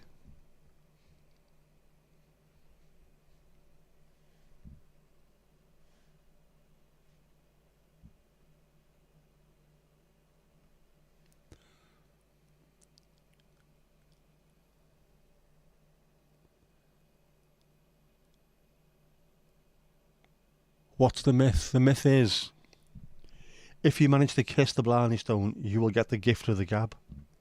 That's what it is. According to legend, kissing the stone endows the kisser with the gift of the gab, great eloquence or skill at flattery. The stone was set into a tower of the castle in 1446. The castle is a popular tourist site in Ireland, attracting visitors from all over the world to kiss the stone and tour the castle and its gardens. The word Blarney has come to mean clever, flattering or coaxing talk. Irish politician John O'Connor Power defined it this way: Blarney is something more than mere flattery. It is flattery sweetened by humour and flavoured by wit. Those who mix with Irish folk have many examples of it in their everyday experience. Yeah, absolutely. So if you kiss it, you should be better at talking, more eloquent, better at flattering. You will do better in life. You'll do better in work. You will kiss more lovely ladies.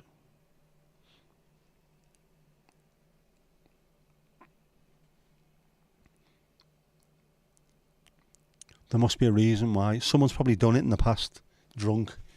Be some mad Irishman who was just hilarious, born funny, and then just told someone, what happened is I kissed that stone over there, and then when I woke up, I was full of the crack and great company. Oh, well, I'll do that then. And then they just started telling people, English people turning up, go and kiss that with the bird shit on over there, and you'd be fantastic. You get all the women. I'll go and do that then. He's kissing the bird shit. I'm sure that's what it is. Sounds about right, doesn't it? Kirsty, you're back. What madness have you missed? Well, you died earlier. And we now want to know what they're doing with your share of the Pogues fairy tale of New York.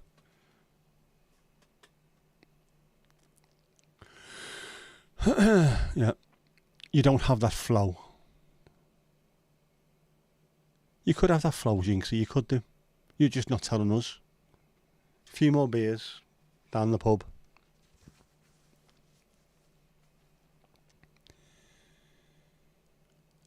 Ali, in fairness, if you did go, you'd have to do it. You'd have to, wouldn't you? Just take some hand sanitizer with you, and then when you get off there, over the owl lips, you'd be sound. Find out what the story behind the Blarney Stone is. It's just told you it. Just told you it. Right, a number of stories attempt to explain the origin of the stone and surrounding legend. An early story involves the goddess, is that Cleithna? Cormac Leather McCarthy, the builder of Blarney Castle, being involved in a lawsuit in the 15th century, appealed to her for her assistance. She told McCarthy to kiss the first stone he found in the morning on his way to court, and he did so, with the result that he pleaded his case with great eloquence and won. Thus the Blarney Stone is said to impart the ability to deceive without offending. McCarthy then incorporated it into the parapet of the castle, because it's not originally part of the castle. It's stuck under it and you have to get on your back and pull yourself under, and it's hidden away.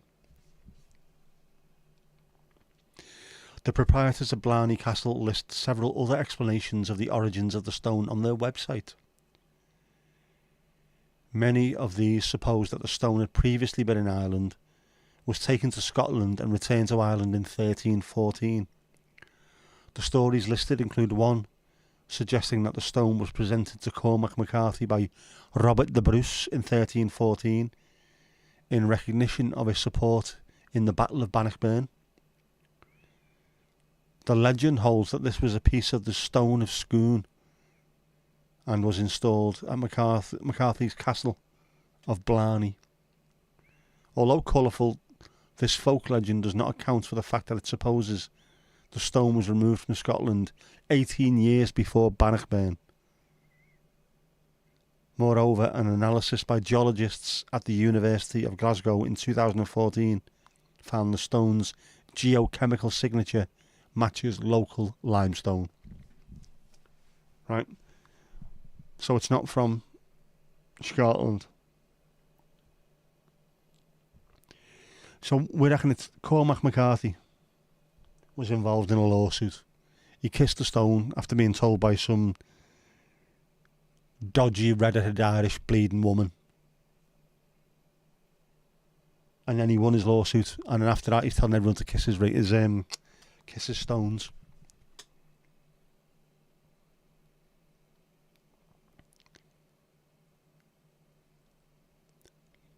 Jinxie, you think you're too blunt?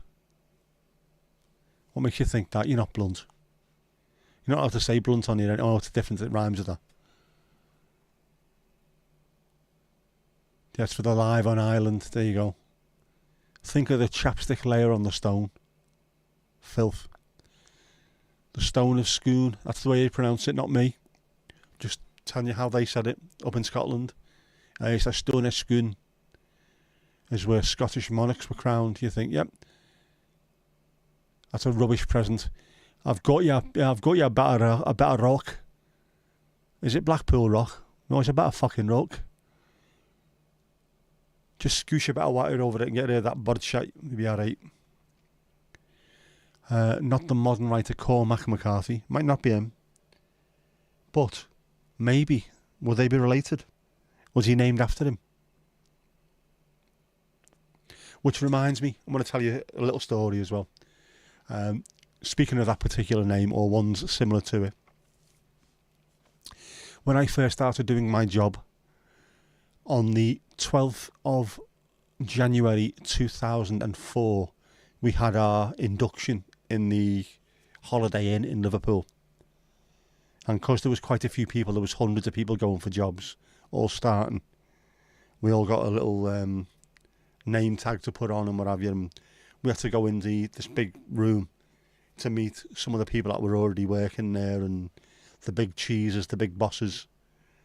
And then before that happened, before they came in, they were going around asking people's names to write it down on a clipboard and hand you something like an induction pack. And the fella next to me, his name was Cormac Rafferty. And they go around, your name, your name, your name. Your name, please, Cormac Rafferty. And the fella went, oh, are you Irish? That's the most fucking stupid question anyone has ever asked in the country. Ever. Seriously, no one else in the whole of the UK has ever asked a more stupid question than that. Are you Irish? Cormac Rafferty. Yeah, I think I am, yeah. I think he was from Belfast, actually. Fucking stupid question. Cormac Rafferty. Where else could he be from?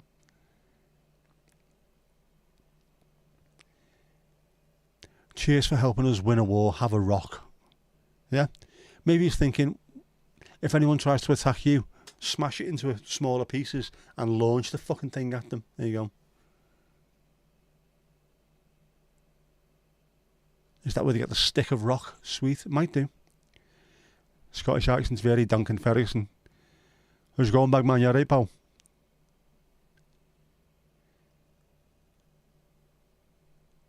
I'll take you out for a bit of lunch and you can't be having that, mate. You know what I mean?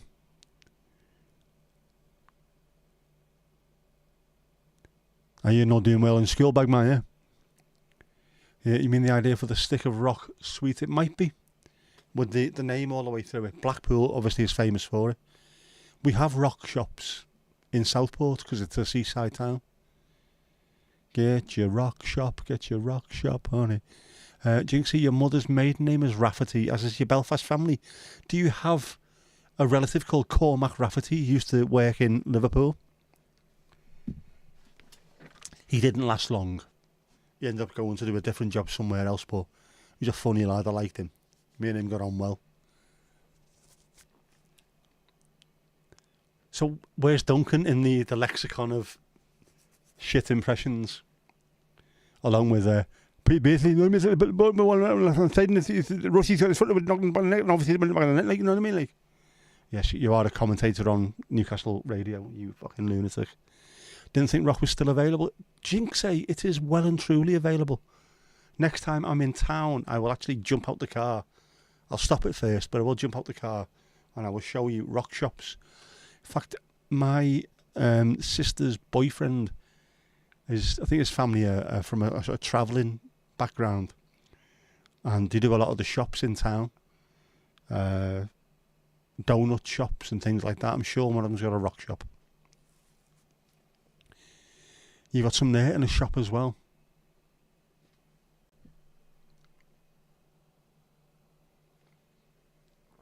Check it tomorrow.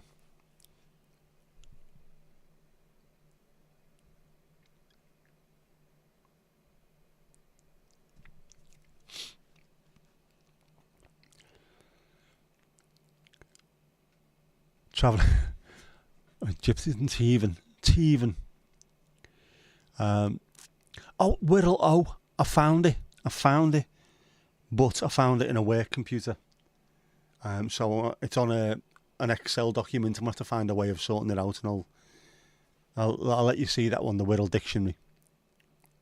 The Whittle O. Coca-Cola, Marky Smith. What was the other one the other night? Oh, something else came out, I can't remember. But it was something else, wasn't it? There was a top 3. You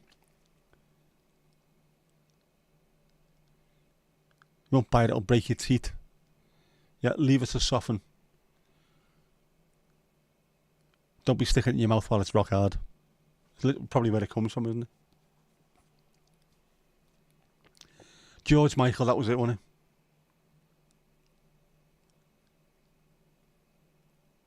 Kirsty, you got salt and vinegar McCoys. Lips crisps, as they were called in the pub. Soft rock is tasty. What was that, like Hall & Oates? Says the man eater. Yeah, George Michael, wasn't it? Gotta fight. Burp, burp. The king of crisps. Oh, I don't know. Maybe in the absence of Brannigan's now, it might have took over.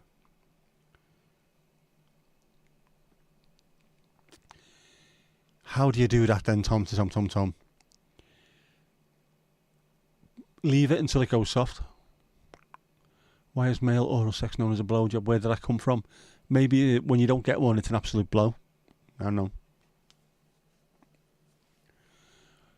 Hall & Oates, can't go for them. I can't go for that. No fondue. That's on one of my cheese things, isn't it? One of my cheese shorts. I can't go for that. No fondue. They seem to go down quite well, those cheese shorts. Strange, isn't it? Unwrap it and expose it. Let it soften. McCoy's cheese and onion are lush. Are they still ridged? That's supposed to expand the flavour, isn't it? Because there's more of a surface area. Does sound like a very good question to Google Live. Why? Where did it come from? If you need to know anything like that, Kirsty's the one to ask. Definitely.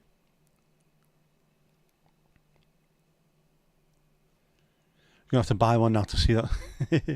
To see will it happen. These tests need to be done.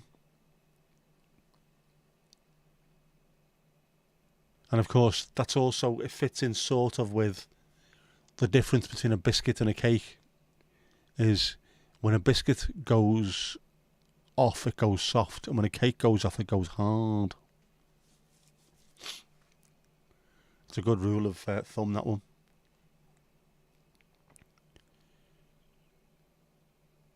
You get a honky-dory. Kirsty looking for a pen.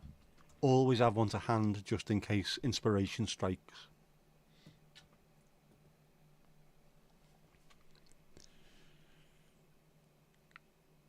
Cake is sponge. Is this a merch idea? We're just putting that in the front of a t-shirt. Cake is sponge. Yeah, cake goes hard when it goes off, when it goes stale. Biscuits go soft. That's a fact, Jack. Literally, in your case. That's a fact, Jack. Think of the Jaffa Cake War. There is no war. It has been won.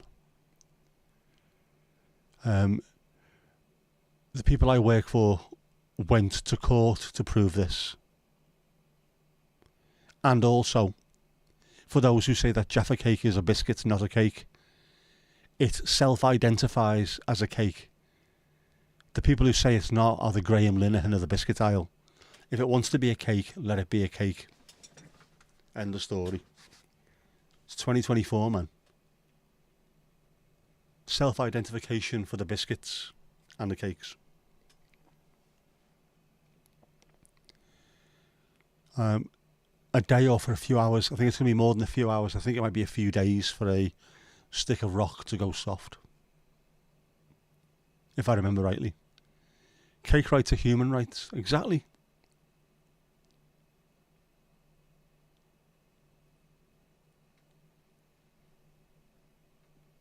In fact, if you look hard enough in the extended LGBTQ, etc., there's a C towards the end. That's cake. Thought Jaffa Cake once said it was a cake. No.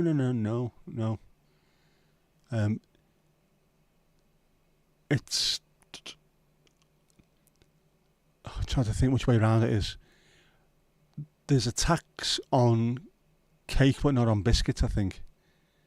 So McVitie's wanted it to be a biscuit because they wouldn't have to pay extra tax on it. Whereas if it's a cake, they have to pay extra tax.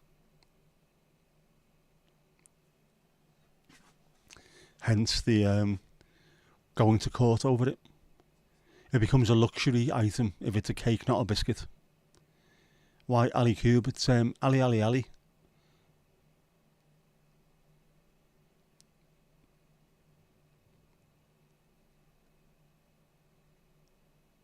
Basket tax. There we go.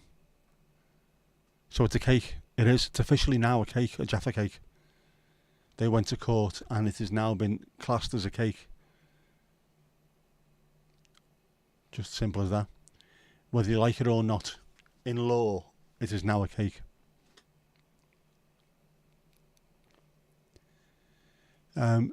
Also, Ali 3 is not just efficiency, it's also part of the rebranding of Ali. It looks good. It's the official. It'll look good on a letterhead, won't it? Jeff's going to jump in, isn't he, with more shit in a minute. 3 alleys. We can't deal with 3 alleys. No one can live at that kind of speed.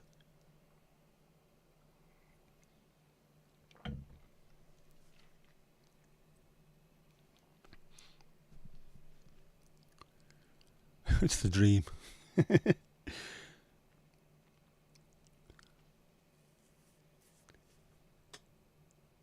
Sure, we could call you worse. And have. Yeah, we know you. Yeah, you know we love you. despite you being an international offer of people. I think what's the best way of putting that without getting chucked off the stream? Hanging off the Eiffel Tower, pinging headshots. Dream, a fucking nightmare, more like. One man's dream is another man's nightmare, and vice versa.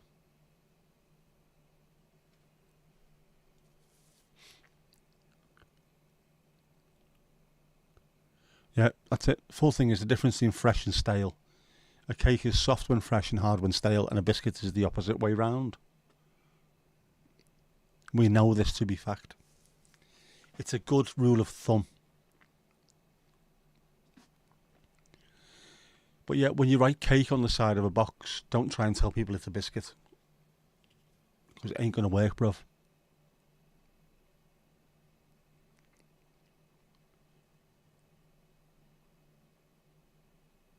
Sniper. Le sniper d'Eiffel Tower.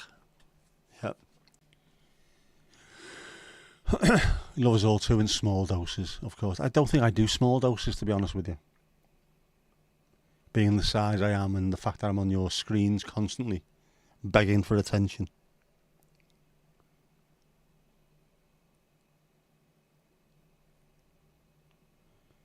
Jinx, you never thought of that soft and hard. Yeah. But that's the rule of thumb. If it's soft when it's fresh and hard when it's stale, it is a cake. And if it's the other way round, it's a biscuit.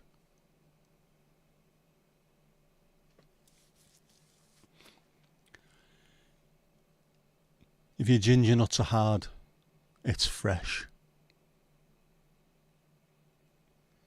And if they're soft, you better hurry up and get them in your grid. They'll be on the turn.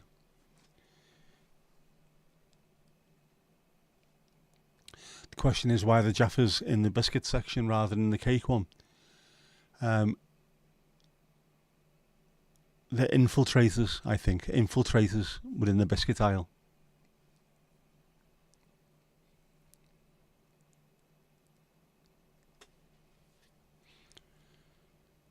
So the Jaffa cake people wanted to prove cakiness, so they got it done for, didn't get done for false advertising. They were called Jaffa cakes decades before this ever became a thing. Before the tax laws changed for, I'm going to smash that light into a fucking million pieces later. Yeah, before the tax laws changed to make it luxury items and that, so it's way before then. That's the rule. If it's soft, thumb it in. Gang up and say it in trees. Tree's the magic number. Yes, there is.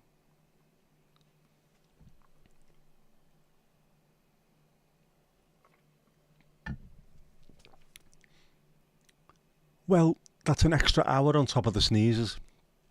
I am going to have to shoot in quickly and I'm not going to go on my walk. It's too late, but I have to start the cars. And I have to do my Duolingo before midnight. So, I'm going to have to disappear on, I think. But I enjoyed that tonight. And proof, if proof be need be, that I can actually do these without football being involved. What's the ruling on Jaffa cakes representing celestial movements like eclipses? It is moon, full moon, half moon, total eclipse. That's the rule apparently. Yep. So, Mandy's finished off serving tonight. Thank you for your long shift. And you, allez. 2 long shifts tonight. Well done. Oh, man, yeah. Actually, I need to go outside and have a breath of fresh air, don't I, while I'm starting these cars. Mucho apreciado, as they say in Japan. And I will try and schedule Sundays earlier rather than leave it till the last fucking minute like normal. So, cheers, everyone. Get ready, get with your dancing shoes. Get ready. Here we go, go.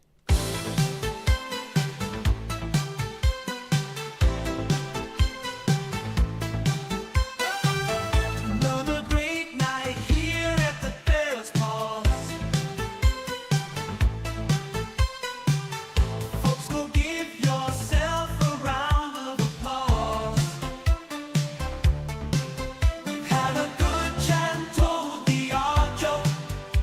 Get in a hot tub for a post-stream soak.